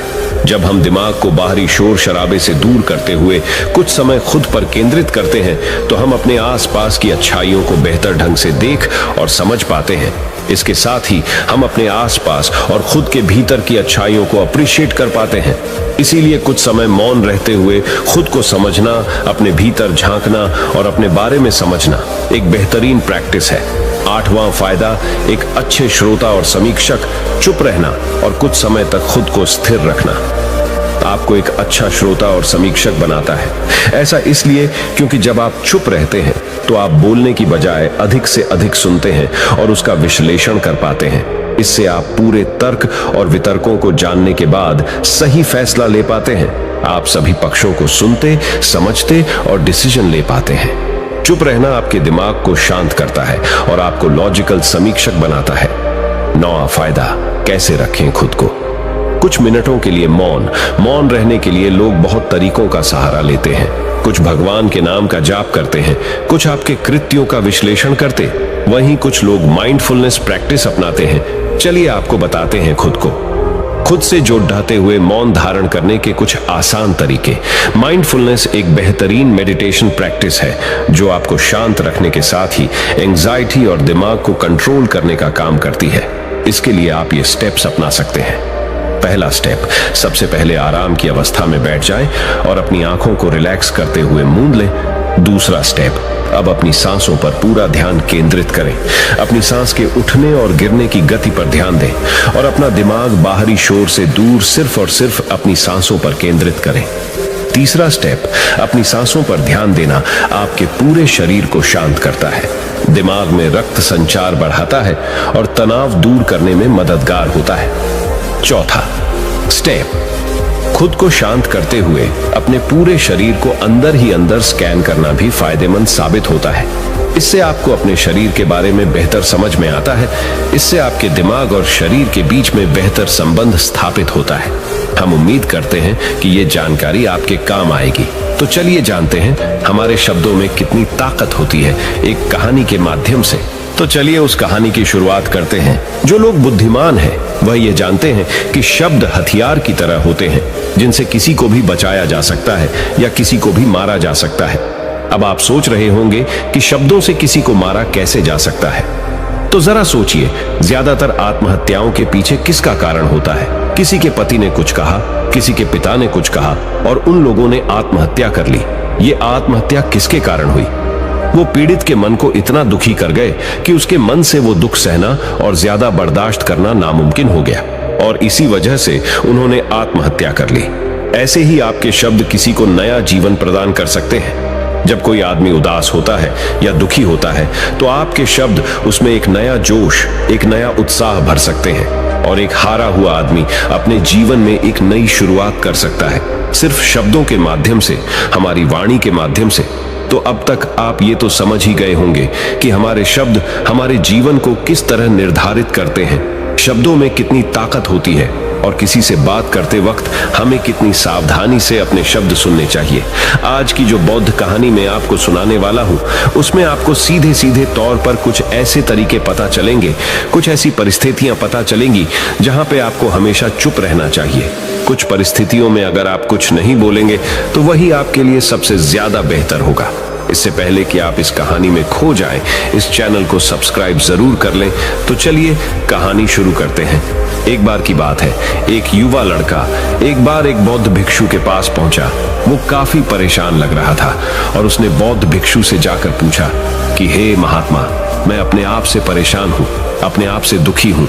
बाहरी रूप से मुझे कोई दुख नहीं है, मैं धन धान्य संपन्न हूँ, मुझे कोई शारीरिक रोग भी नहीं है, लेकिन मैं खुद से परेशान रहता हूँ, अपने मन से परेशान रहता हूँ।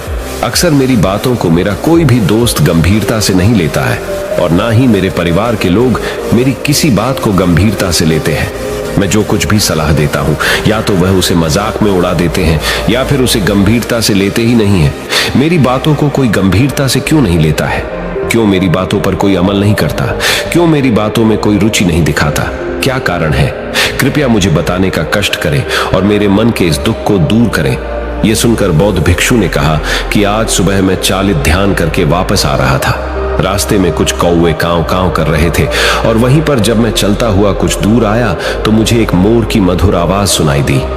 ये सुनकर अचानक मेरे मन में ख्याल आया कि कौवे कितना कांव कांव करते हैं, कितना बोलते रहते हैं, लेकिन कोई भी प्राणी कौवे की आवाज को पसंद नहीं करता। मोर हमेशा सही परिस्थिति के हिसाब से बोलता है। जब भी बारिश होने वाली होती है और बादल गरजते हैं और बारिश होने की आशंका होती है, ऐसे में मोर अपनी मधुर आवाज में गाता है जो सभी को प्रिय होता है, सभी को अच्छा लगता है। ऐसे ही अगर इंसान सही परिस्थिति के हिसाब से सही शब्द बोले, सही वाणी बोले, तो वही वाणी दूसरों के लिए संगीत हो जाती है, संगीत बन जाती है और दूसरे लोग तुमसे सम्मोहित हो जाते हैं और वहीं पर तुम्हें सब लोग गंभीरता से लेने लगते हैं। और दूसरी तरफ अगर तुम यूं ही बेफिजूल ऐसे ही बोलते रहते हो, बिना किसी बात के बोले चले जाते हो, तो फिर तुम्हें कोई गंभीरता से नहीं लेता। तुम उस कौवे की भांति हो जाते हो जिसकी वाणी कोई पसंद नहीं करता और बाद में तुम्हें दुख होता है कि तुम्हें कोई गंभीरता से क्यों नहीं लेता।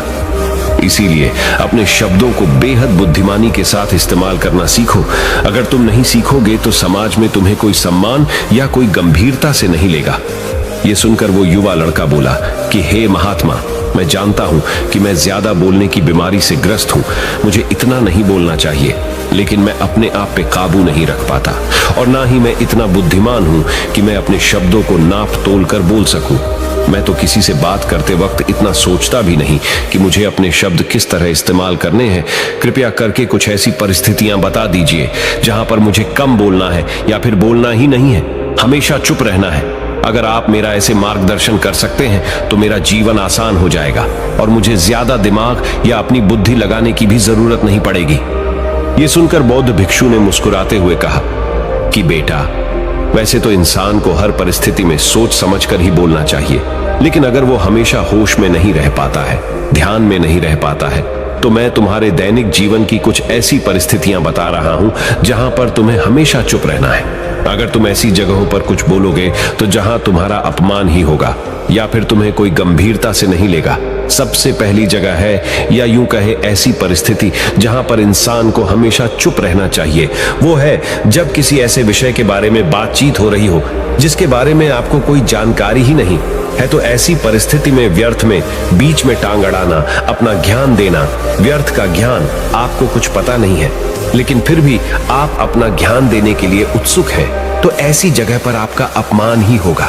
जरा तुम खुद सोचो, जब कोई बीमार आदमी अपनी बीमारी के बारे में चर्चा कर रहा हो और आपको उस बीमारी के बारे में कोई भी ज्ञान नहीं है, लेकिन फिर भी आप व्यर्थ में, बेकार में उसे ऐसी ऐसी औषधियों बता रहे हैं जिनका उसकी बीमारी से कोई तालमेल ही नहीं है, तो ऐसे में आप अपनी प्रतिष्ठा अपने हाथों से खो रहे होते हैं और आपको पता ही नहीं होता।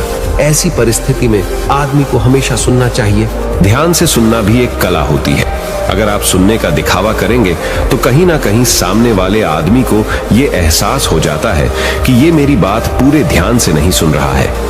इसीलिए जब आपको किसी विषय के बारे में पूरी तरह से जानकारी ना हो तो वहां पर केवल अपने कान लगाना ही ज्यादा महत्वपूर्ण होता है, ज्यादा जरूरी होता है। आप उस इंसान की बातें ध्यान से सुन सकते हैं और इसी बीच आप दोनों के बीच एक संबंध पैदा होगा और उस संबंध सच्चा होगा, क्योंकि आपने उसके बात को बड़े ही ध्यान से सुना है और इस बात का पता सामने वाले को भी होता है। तो हम बिना कुछ बोले सिर्फ सुनने मात्र से किसी को अपना दोस्त बना लेते, अपना मित्र बना सकते हैं। इस बात को हमेशा ध्यान में रखना। दूसरी जगह जहां इंसान को हमेशा चुप रहना चाहिए वो है खाना खाते वक्त। खाना इंसान को हमेशा चुप रहकर खाना चाहिए, मौन रहकर खाना चाहिए। महात्मा बुद्ध और उनके भिक्षु हमेशा चुप रहकर भोजन करते हैं, शांत भाव से भोजन करते हैं, परिपूर्ण होकर भोजन करते हैं, पूरी तरह से करते हैं, एक एक टुकड़े का स्वाद लेकर भोजन करते हैं। और ऐसा भोजन जब आपके शरीर में पहुंचता है तो वो आपके अंग अंग तक ऊर्जा पहुंचाता है। अक्सर हम भोजन करते वक्त कुछ ना कुछ बोलते रहते हैं, कुछ ना कुछ सुनते रहते हैं, लेकिन मौन रहकर पूरा स्वाद लेकर उस भोजन को कभी नहीं करते। हम उस भोजन को करते वक्त आधे अधूरे ही रहते हैं और इसीलिए हमारा शरीर रोगों से ग्रस्त हो जाता है। जरा तुम खुद सोचो, बौद्ध भिक्षु हमेशा भिक्षा लेकर भोजन करता है और भिक्षा भी कितनी बिल्कुल मामूली सी, और वो भी एक वक्त। तो एक वक्त भोजन करने के बाद भी वो इतने स्वस्थ रहते थे, इतने उत्साह, जोश और आनंद से भरे होते थे। और हम तो इतना खाना खाते हैं, कहाँ रहता है, अपनी इंद्रियों को वश में कहाँ रख पाता है। इसीलिए इस कला को आप तभी सीख सकते हैं जब आप गुस्सा भी होश में रहकर कर पाए। जब भी आपको गुस्सा आए, आपके दिमाग में सिर्फ एक ही बात आए कि मुझे चुप रहना है, मुझे किसी से कुछ गाली गलौच नहीं करना, किसी को कोई अपशब्द नहीं बोलना। और जब ये विचार गुस्से के साथ जुड़ जाता है और धीरे धीरे ये आदत बन जाता है तो आप अपने गुस्से को भी काबू में करना सीख जाते हैं। जब भी कभी गुस्सा आए तो किसी को कुछ बोलने की बजाय कुछ शारीरिक व्यायाम करना शुरू कर, उछलना, भागना, दौड़ना, जिम करना, कुछ भी। आप ऐसा व्यायाम कर सकते हो जिसमें आपका शरीर थक जाए। आप पाएंगे कि जब आपका शरीर थक जाता है तो आपका मन भी शांत हो जाता है। आपने उस गुस्से की ऊर्जा को एक सकारात्मक रूप दे दिया। और यही बुद्धिमान व्यक्ति की पहचान होती है, जो दूसरों के तानों से भी अपना घर बना लेता है, अपनी कामयाबी के रास्ते निकाल लेता है। वही सच में बुद्धिमान आदमी है। जो जहर को भी दवा बनाकर इस्तेमाल करना सीख जाए, वही असली बुद्धिमान होता है। चौथी जगह जहां आप चुप रहेंगे तो आपके लिए वही सबसे ज्यादा बेहतर होगा, वही आपको सम्मान दिलाएगा। चौथी जगह है जब चार लोग आपस में बैठकर बातें कर रहे हो, कोई बैठक कर रहे हो, तो वहां पर जब चार लोग बात कर रहे होते हैं तो चारों लोग एक साथ तो बात कर नहीं सकते। एक बार में एक व्यक्ति बोलेगा और तीन सुनेंगे, तभी वो बैठक कामयाब हो पाएगी, तभी वो चर्चा सही रूप में आगे बढ़ पाएगी। लेकिन अगर कोई आदमी ऐसा बैठा हुआ है जो बीच में ही दूसरे की बात काटकर अपनी बात को ऊपर रखना चाहता है, तो ऐसे में वो चर्चा या वो बैठक आपको कहीं नहीं पहुंचाएगी और चारों लोगों के बीच आप सबसे मूर्ख कहलाओगे। अगर आपको अपनी बात कहनी है तो सामने वाले को अपनी बात पूरा करने दो, उसके बाद अपने विचार रखो। यही एक भद्र पुरुष या फिर कहीं अच्छे आदमी की पहचान होती है।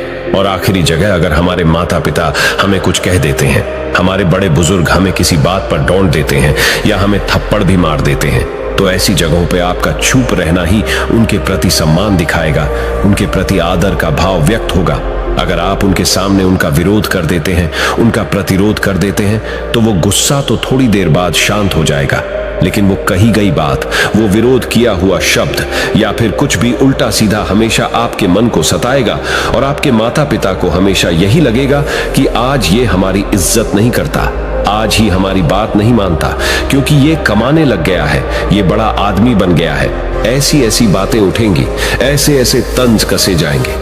इसीलिए ऐसी जगह पे आप मौन रहिए, चुप रहिए, कुछ मत बोलिए, अपने गुस्से को अपने अंदर ही पी लीजिए, कुछ व्यायाम कर लीजिए, भाग लीजिए, दौड़ लीजिए, आपका मन अपने आप शांत हो जाएगा।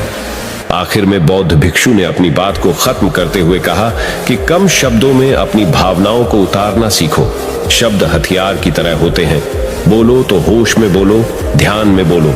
जीवन शैली ऐसी बना लो कि आप जब भी बोलो पूरे होश में रहकर बोलो, पूरे आनंद के साथ बोलो, पूरे प्रेम के साथ बोलो। ऐसी वाणी बोलो जो दूसरे के दिल को ठंडक पहुंचाती हो, दूसरे के मन को भी शांत कर देती हो, और वो तभी संभव है जब आप प्रतिपल होश में रहकर बोले। इसके बाद वो युवा लड़का बौद्ध भिक्षु के सामने नतमस्तक हो गया और उनको प्रणाम करते हुए अपने घर वापस लौट गया। अब हम जानेंगे महात्मा गौतम बुद्ध के अनुसार अपने मन को जल्दी से जल्दी वश में कैसे किया जाए। तो चलिए जानते हैं गौतम बुद्ध से शांति के फायदे। तो आपको पता चल गए अब गौतम बुद्ध के अनुसार अपने मन को कैसे संयमित किया जाए। चलिए उसके बारे में जानते हैं। भगवान गौतम बुद्ध कहते थे, ये संसार एक माया जाल है जो कि मनुष्य को अच्छाई भी दिखाता है और बुराई भी दिखाता है। कभी सुंदरता दिखाता है तो कभी दुर्बलता दिखाता है। कभी यह संसार मनुष्य को आकर्षित करता है और कभी कभी मनुष्य को इतना उलझा देता है कि मनुष्य को खुद के जीवन का ध्यान ही नहीं रहता। इसलिए संसार के माया जाल से बचने के लिए भगवान गौतम बुद्ध कहते हैं, जो पुरुष अपने खुद के इंद्रियों से कभी नहीं हारा, वह संसार से या पूरे ब्रह्मांड के किसी भी चीज से कभी हार ही नहीं सकता। वह मनुष्य जहां भी हो, उसकी विजय निश्चित है।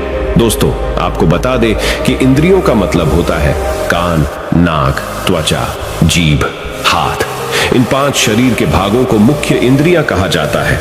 इन इंद्रियों को जो पुरुष या स्त्री अपने मन से संयमित कर पाते हैं, वह पुरुष या स्त्री बड़ी ही आसानी से संसार के महासागर को पार कर लेते हैं। यानी कि किसी भी चीज से वह आकर्षित नहीं होते और अपना कर्म बड़े ही विश्वास के साथ करते रहते हैं। ऐसे ही मनुष्य संसार में या इस लोक में या परलोक में बार बार विजयी होते रहते हैं। तो चलिए जानते हैं कि हमारे मन को कैसे वश में किया जाए ताकि हम इस संसार के माया जाल में फिर से ना फंसे। भगवान गौतम बुद्ध कहते हैं, मन को वश में करने के लिए सबसे पहले आपको यह जानना होगा कि आपके शरीर से श्रेष्ठ आपकी इंद्रियां होती हैं। आपकी इंद्रियों से श्रेष्ठ आपका मन होता है और आपके मन से श्रेष्ठ आपकी बुद्धि होती है और अंततः बुद्धि से श्रेष्ठ आपका आत्मा होता है और आत्मा से भी श्रेष्ठ परमात्मा होते हैं, यानी भगवान होते हैं। तो अगर आपके मन को वश में करना है तो सबसे पहले आपकी बुद्धि में यह विचार करें कि मैं आज से बुरे कामों के बारे में सोचूंगा भी नहीं और मेरे अच्छे काम विश्वास से करता रहूंगा। दोस्तों, अगर आप बुरी आदतों के बारे में सोचोगे ही नहीं तो वह आदतें आपकी बुद्धि पर हावी नहीं होगी और आप कभी गलत काम नहीं करोगे। तो सबसे पहली बात तो यह है कि अपने बुद्धि में से बुरी आदतों को निकाल दो और अपनी बुद्धि में जो भी आपका काम है उस काम के बारे में विचार डालना शुरू कर दो। फिर आपकी बुद्धि आपके मन को आपके काम के बारे में संदेश देगी और मन सभी इंद्रियों को वश में करके आपके काम के ऊपर लगा देगा। तो इसी तरह से करते करते आपका मन एक दिन अवश्य ही वश में हो जाएगा और जिस व्यक्ति का मन वश में हो जाता है उस व्यक्ति के मन में हमेशा ही भगवान वास करते हैं। तो देखा दोस्तों, मन को वश में करने के लिए सबसे पहले आपको अपनी बुद्धि को अपने काम के बारे में ज्ञान देना होगा और बुद्धि में से बुरी आदतों को बिल्कुल निकलना होगा, यानी कि उनके बारे में सोचना ही छोड़ना होगा।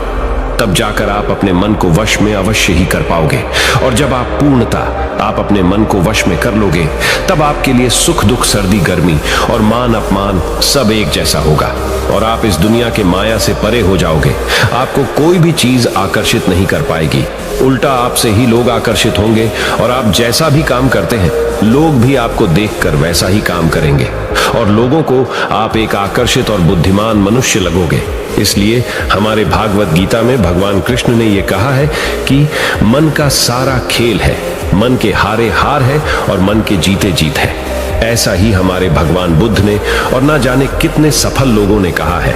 भगवान बुद्ध ने कहा है कि जिसने अपने मन को वश में कर लिया है उसकी जीत को देवता भी हार में नहीं बदल सकते हैं। अर्थात मन को वश में करने का नाम ही आत्म संयम है, जिसका अर्थ है अपने आप को वश में करना, अर्थात मन, वचन और कर्म पर अधिकार प्राप्त करना ताकि शरीर से कोई अशुभ कार्य न होने पाए, जिससे कोई अपशब्द न निकले और मन में कभी अशुभ विचार न उठने पाए। यदि मनुष्य अपनी इंद्रियों का प्रयोग उचित ढंग से करता है तो ही उस मनुष्य को दूसरों को ज्ञान देने का अधिकार है। यदि उसका अपने मन पर अधिकार नहीं है, उचित और अनुचित का ज्ञान नहीं है, तो वह मनुष्य के पद से गिरकर अन्य योनियों में गिने जाने योग्य हो सकता है। एक कथन है कि हम जैसा सोचते हैं वैसा ही बन जाते हैं। वास्तव में यह विचार नहीं अपितु विचारों का संसार है। हमारी सोच और विचारों का प्रभाव हमारे मन पर गहरा असर छोड़ देता है। मनुष्य के मन में विचार ही बार बार उभर कर आते हैं जो मनुष्य को दिशा देने का काम करते हैं। विचार ही मस्तिष्क को गति प्रदान करते हैं और गलत विचार क्रोध की ओर जाने को विवश करते हैं। यह हमारी भूल है कि हम सोचते हैं कि वचनों की कोई शक्ति नहीं है। संसार में जो भी हुआ, जो भी हो रहा है और जो भी होगा, सब हमारे कर्म के प्रभाव से हुआ है और जो हो सकता है और आगे जो होगा वह कर्म की शक्ति से होता है, वह विचारों की शक्ति होती है। यदि हमारे अंदर आत्म संयम नहीं है तो आत्मिकता का धन हमारे हाथ नहीं आ सकता है। हम इंद्रियों के जाल में फंसकर पहले तो निर्मल होंगे, फिर अपमानित होते हुए पहले अपना अनिष्ट करेंगे और फिर किसी और का करेंगे। यह सच है कि जो लोग दूसरों के लिए सोचते हैं उनका मन विश्वासपूर्ण विचारों का स्रोत है। इसलिए यदि बुराई से बचना हो तो अपनी दिशा को भलाई की ओर मोद्रा देना चाहिए। वास्तव में यदि आप जीतना ही चाहते हैं तो सबसे पहले आत्म संयम की आदत डाल लें, क्योंकि संयम का अर्थ ही है अपनी बिखरी हुई शक्तियों को निश्चित दिशा देना।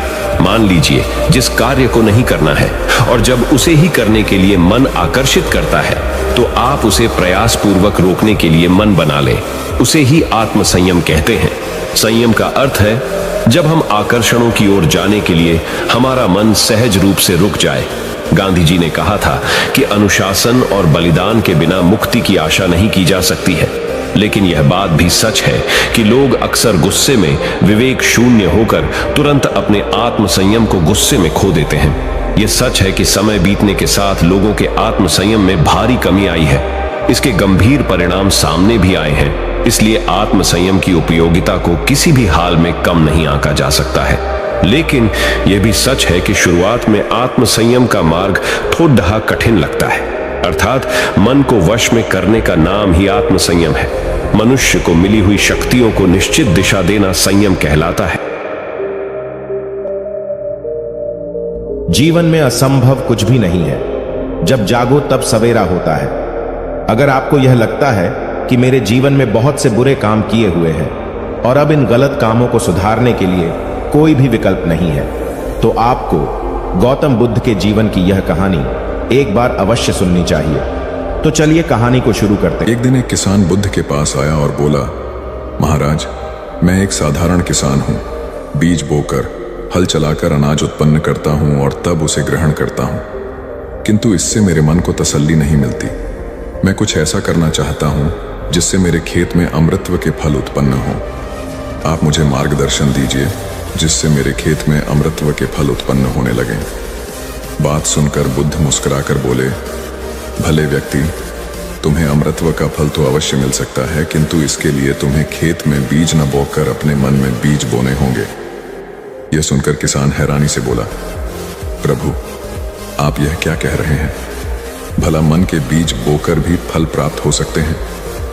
बुद्ध बोले, बिल्कुल हो सकते हैं, और इन बीजों से तुम्हें जो फल प्राप्त होंगे वे वाकई साधारण न होकर अद्भुत होंगे, जो तुम्हारे जीवन को भी सफल बनाएंगे और तुम्हें नेकी की राह दिखाएंगे।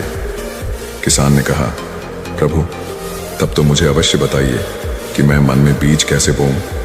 बुद्ध बोले, तुम मन में विश्वास के बीज बो, विवेक का हल चलाओ, ज्ञान के जल से उसे सींचो और उसमें नम्रता का उर्वरक डालो। इससे तुम्हें अमृतत्व का फल प्राप्त होगा। उसे खाकर तुम्हारे सारे दुख दूर हो जाएंगे और तुम्हें असीम शांति का अनुभव होगा। बुद्ध से अमृतत्व के फल की प्राप्ति की बात सुनकर किसान की आंखें खुल गईं। वह समझ गया कि अमृतत्व का फल सद्विचारों के द्वारा ही प्राप्त किया जा सकता है। गौतम बुद्ध किसी उपवन में विश्राम कर रहे थे। तभी बच्चों का एक झुंड आया और पेड़ पर पत्थर मारकर आम गिराने लगा। एक पत्थर बुद्ध के सर पर लगा और उससे खून बहने लगा। बुद्ध की आंखों में आंसू आ गए। बच्चों ने देखा तो भयभीत हो गए। उन्हें लगा कि अब बुद्ध उन्हें भला बुरा कहेंगे। बच्चों ने उनके चरण पकड़ लिए और उनसे क्षमा याचना करने लगे। उनमें से एक बच्चे ने कहा, हमसे बड़ी भूल हो गई है, मेरी वजह से आपको पत्थर लगा और आपके आंसू आ गए। इस पर बुद्ध ने कहा, बच्चों, मैं इसलिए दुखी हूं कि तुमने आम के पेड़ पर पत्थर मारा तो पेड़ ने बदले में तुम्हें मीठे फल दिए, लेकिन मुझे मारने पर मैं तुम्हें सिर्फ भय दे सका। एक बार भगवान बुद्ध अपने अनुयायियों के साथ किसी गांव में उपदेश देने जा रहे थे। उस गांव से पूर्व ही मार्ग में उन लोगों को जगह जगह बहुत सारे गड्ढे खुदे हुए मिले। बुद्ध के एक शिष्य ने उन गड्ढों को देखकर जिज्ञासा प्रकट की, आखिर इस तरह के गड्ढे खुदे होने का तात्पर्य क्या है? बुद्ध बोले, पानी की तलाश में किसी व्यक्ति ने इतने गड्ढे खोदे हैं। यदि वह धैर्यपूर्वक एक ही स्थान पर गड्ढा खोदता तो उसे पानी अवश्य मिल जाता, पर वह थोड़ी देर गड्ढा खोदता और पानी न मिलने पर दूसरा गड्ढा खोदना शुरू कर देता। व्यक्ति को परिश्रम करने के साथ धैर्य भी रखना चाहिए। एक बार भगवान बुद्ध भिक्षा के लिए एक किसान के यहाँ पहुंचे। तथागत को भिक्षा के लिए आया देखकर किसान उपेक्षा से बोला, श्रमण, मैं हल जोतता हूँ और तब खाता हूँ। तुम्हें भी हल जोतना और बीज बोना चाहिए और तब खाना खाना चाहिए। बुद्ध ने कहा, महाराज, मैं भी खेती ही करता हूँ। इस पर किसान को जिज्ञासा हुई। बोले, गौतम, मैं न तुम्हारा हल देखता हूँ, न बैल और न खेती के स्थल। तब आप कैसे कहते हैं कि आप भी खेती ही करते हैं? आप कृपया अपनी खेती के संबंध में समझाइए। बुद्ध ने कहा, महाराज, मेरे पास श्रद्धा का बीज, तपस्या रूपी वर्षा, प्रजा रूपी जोत और हल है। पाप भीरुता का दंड है, विचार रूपी रस्सी है, स्मृति और जागरूकता रूपी हल की फाल और पेनी है। मैं वचन और कर्म में संयत रहता हूँ। मैं अपनी इस खेती को बेकार घास से मुक्त रखता हूँ और आनंद की फसल काट लेने तक प्रयत्नशील रहने वाला हूँ। अप्रमाद मेरा बैल है जो बाधाएं देखकर भी पीछे मुंह नहीं मोड़ता है। वह मुझे सीधा शांति धाम तक ले जाता है। इस प्रकार मैं अमृत की खेती करता हूँ। एक बार बुद्ध से मल्लुक्य पुत्र ने पूछा, भगवान, आपने आज तक यह नहीं बताया कि मृत्यु के उपरांत क्या होता है। उसकी बात सुनकर बुद्ध मुस्कुराए। फिर उन्होंने उससे पूछा, पहले मेरी एक बात का जवाब दो। अगर कोई व्यक्ति कहीं जा रहा हो और अचानक कहीं से आकर उसके शरीर में एक विषबुझा बाण घुस जाए तो उसे क्या करना चाहिए? पहले शरीर में घुसे बाण को हटाना ठीक रहेगा या फिर देखना कि बाण किधर से आया है और किसे लक्ष्य कर मारा गया है? मल्लु के पुत्र ने कहा, पहले तो शरीर में घुसे बाण को तुरंत निकालना चाहिए, अन्यथा विष पूरे शरीर में फैल जाएगा। बुद्ध ने कहा, बिल्कुल ठीक कहा तुमने।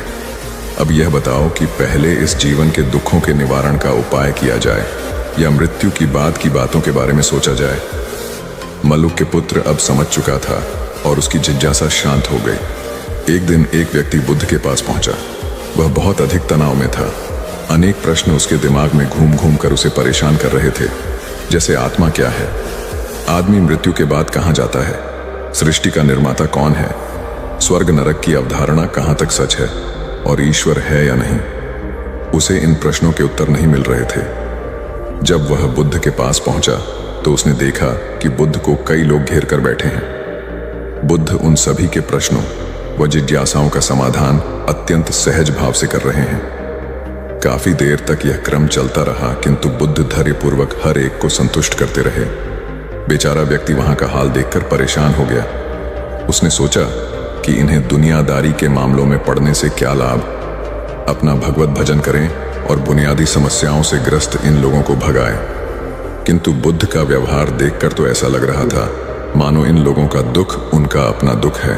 आखिर उस व्यक्ति ने पूछ ही लिया, महाराज, आपको इन सांसारिक बातों से क्या लेना देना? बुद्ध बोले, मैं ज्ञानी नहीं हूं और इंसान हूं।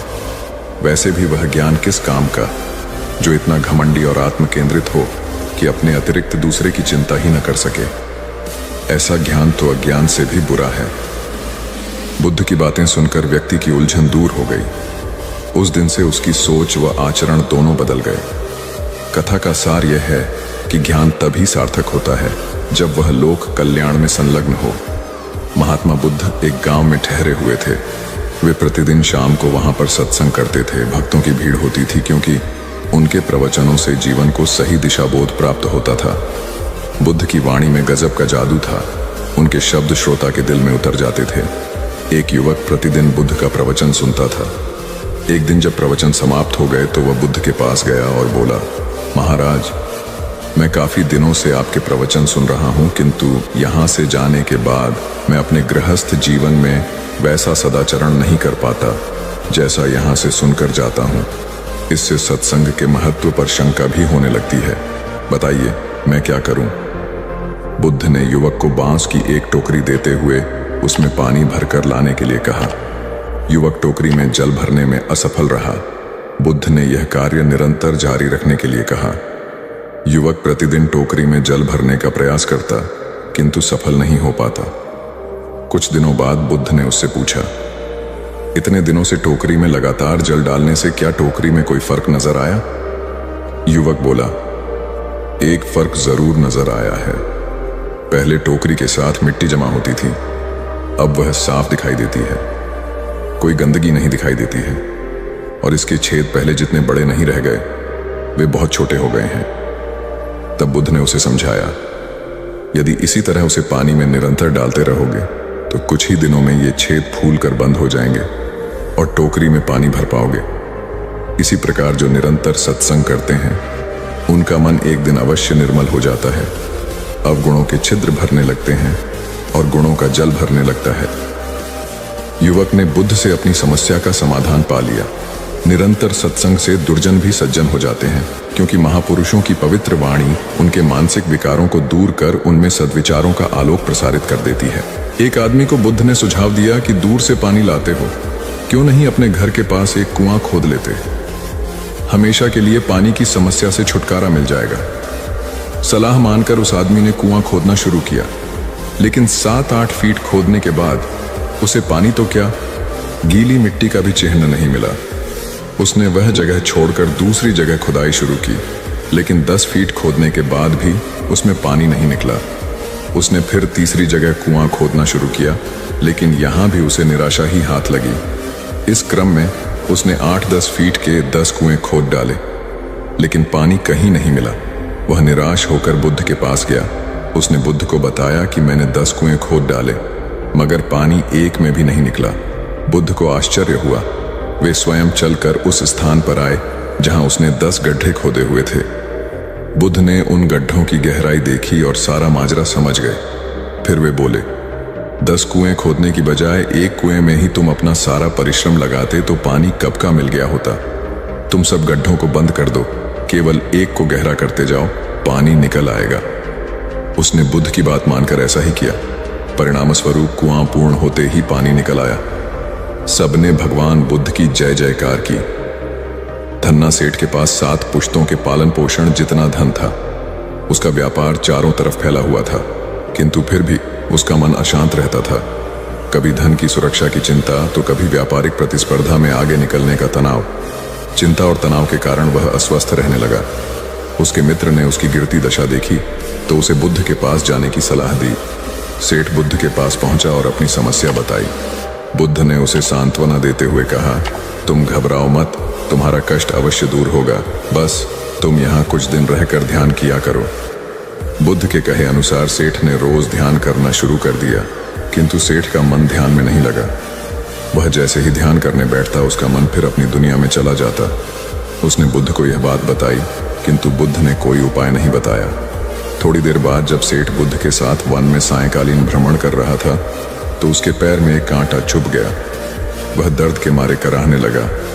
बुद्ध ने कहा, बेहतर होगा कि तुम जी खड़ा कर कांटे को निकाल दो, तब इस दर्द से मुक्ति मिल जाएगी। सेठ ने मन कड़ा कर कांटा निकाल दिया, उसे चैन मिल गया। तब बुद्ध ने उसे समझाया, ऐसे ही लोभ, मोह, क्रोध, घमंड व द्वेष के कांटे तुम्हारे मन में गड़े हैं। जब तक अपने मन की संकल्प शक्ति से उन्हें नहीं निकालोगे, अशांत ही रहोगे। सेठ का ज्ञान बुद्ध के इन शब्दों से दूर हो गया और उसने निर्मल हृदय की राह पकड़ ली। अपनी कुप्रवृत्तियों से मुक्ति के लिए संकल्पबद्धता अनिवार्य है। जब तक व्यक्ति दृढ़ निश्चय न कर। एक युवक ने बुद्ध से आकर कहा, मेरा गांव अशिक्षित है, मैं अपने परिवार से झगड़कर थोड़ा बहुत पढ़ पाया हूं, आगे और पढ़ना चाहता हूं, किंतु सभी रोक रहे हैं। घर के लोग सोचते हैं कि खेती में खूब पैसा है और उसके लिए किसी शिक्षा की आवश्यकता नहीं है। यही सोच गांव वालों की भी है। कृपया आप मेरे गांव चलकर वहां शिक्षा का प्रसार करवाइए। बुद्ध युवक की बात मानकर गांव आ गए। धर्म भीरू ग्रामीणों ने बुद्ध का सत्कार किया और रोज उनके प्रवचन सुनने आने लगे। बुद्ध जब भी शिक्षा का महत्व बताते, ग्रामीण विरोधी मत रखते। एक दिन एक महिला अपने 5 साल के बच्चे के लिए पूछने लगी कि उसे किस उम्र से शिक्षा दिलवाए। तब बुद्ध ने समझाया कि तुम्हें तो 5 वर्ष पूर्व उसकी शिक्षा शुरू कर देनी थी। उसे क्या खाना है, क्या नहीं, कैसे क्या बोलना है आदि बातें शुरू से सिखाओगी, तभी तो वह अपना उचित ख्याल रख सकेगा। बुद्ध की यह बात महिला सहित सभी ग्रामीणों को समझ में आ गई। उन्होंने अपने बच्चों को विद्यालय भेजना शुरू किया। यह समय वर्षा का था। युवक ने लोगों को जल संग्रहण की तकनीक बताई। अधिकांश ने उपहास किया, किंतु युवक अपना काम करता रहा। बुद्ध का सहयोग प्राप्त था, इसलिए किसी ने उसका खुलकर विरोध नहीं किया। जब गर्मी में भीषण जल संकट के कारण फसलें सूखने लगीं, तो युवक ने कुएं खुदवाए। जिनमें जल संग्रहण की तकनीक के कारण खूब पानी निकला। ग्रामीण अब शिक्षा का महत्व समझ चुके थे। धीरे धीरे संपूर्ण गांव शिक्षित हो गया। ज्ञान हर उम्र में अर्जित किया जा सकता है। यही ज्ञान हमें जीवन में आने वाली समस्याओं के समाधान की राह सुझाता है। आम्रपाली बौद्ध काल में वैशाली के वृज्ज संघ की इतिहास प्रसिद्ध लिच्छवी राजनृत्यांगना थी। इनका एक नाम अम्बपाली या अम्बपालिका भी है। आम्रपाली अत्यंत सुंदर थी और कहते हैं जो भी उसे एक बार देख लेता वह उस पर मुग्ध हो जाता था। अजातशत्रु उसके प्रेमियों में था और उस समय के उपलब्ध साहित्य में अजातशत्रु के पिता बिंबिसार को भी गुप्त रूप से उसका प्रणयार्थी बताया गया है। आम्रपाली को लेकर भारतीय भाषाओं में बहुत से काव्य, नाटक और उपन्यास लिखे गए हैं। एक बार की बात है, महात्मा बुद्ध अपने शिष्यों के साथ घूमते हुए वैशाली नगरी में पहुंचे। वैशाली को उस समय 16 महाजनपदों में एक महत्वपूर्ण जनपद माना जाता था, जिसकी ख्याति दूर दूर तक फैली हुई थी। यह नगरी परम वैभवशाली और हर तरफ से संपन्न थी। महात्मा बुद्ध के आने की बात पूरे नगर में फैलते देर न लगी। जिसे जब पता चलता वह तभी उनसे मिलने पहुंच जाता और उनके उपदेश सुनकर खुद को भाग्यशाली समझता। बुद्ध का चरित्र ही ऐसा प्रभावशाली था कि उनसे प्रभावित हुए बिना कोई नहीं रह सका। उस नगर की गणिका और राजनर्तकी आम्रपाली भी बुद्ध से मिलने की इच्छुक थी। वह खुद महात्मा बुद्ध के पास चलकर आई और उन्हें अपने घर भोजन के लिए आमंत्रित किया। उसने इतने सरल और प्रेम भाव से बुद्ध से विनती की कि बुद्ध मना नहीं कर सके। जब यह बात उनके शिष्यों को पता चला कि महात्मा बुद्ध ने एक गणिका का आमंत्रण स्वीकार किया है, तो सबने इसका विरोध किया। महात्मा बुद्ध ने बड़ी सरलता से अपने शिष्यों से कहा, मैंने तो उसकी प्रेम भावना देखी। उसने जिस भावना से मुझे बुलाया है वह बिल्कुल पवित्र और निश्चल था। वह आज मुझसे मिलने एक गणिका बनकर नहीं बल्कि एक भक्ति भाव से आई थी। फिर भला मैं कैसे उसका आमंत्रण स्वीकार न करता, वह चाहे एक वेश्या हो या फिर कोई सन्यासी। यथा समय बुद्ध आम्रपाली के घर भोजन के लिए गए। वह पहले से ही भोजन की सारी व्यवस्था करके भगवान बुद्ध के आने की राह देख रही थी। मन में यह विचार भी आ रहा था कि कहीं बुद्ध अपनी बात से मुकर न जाए।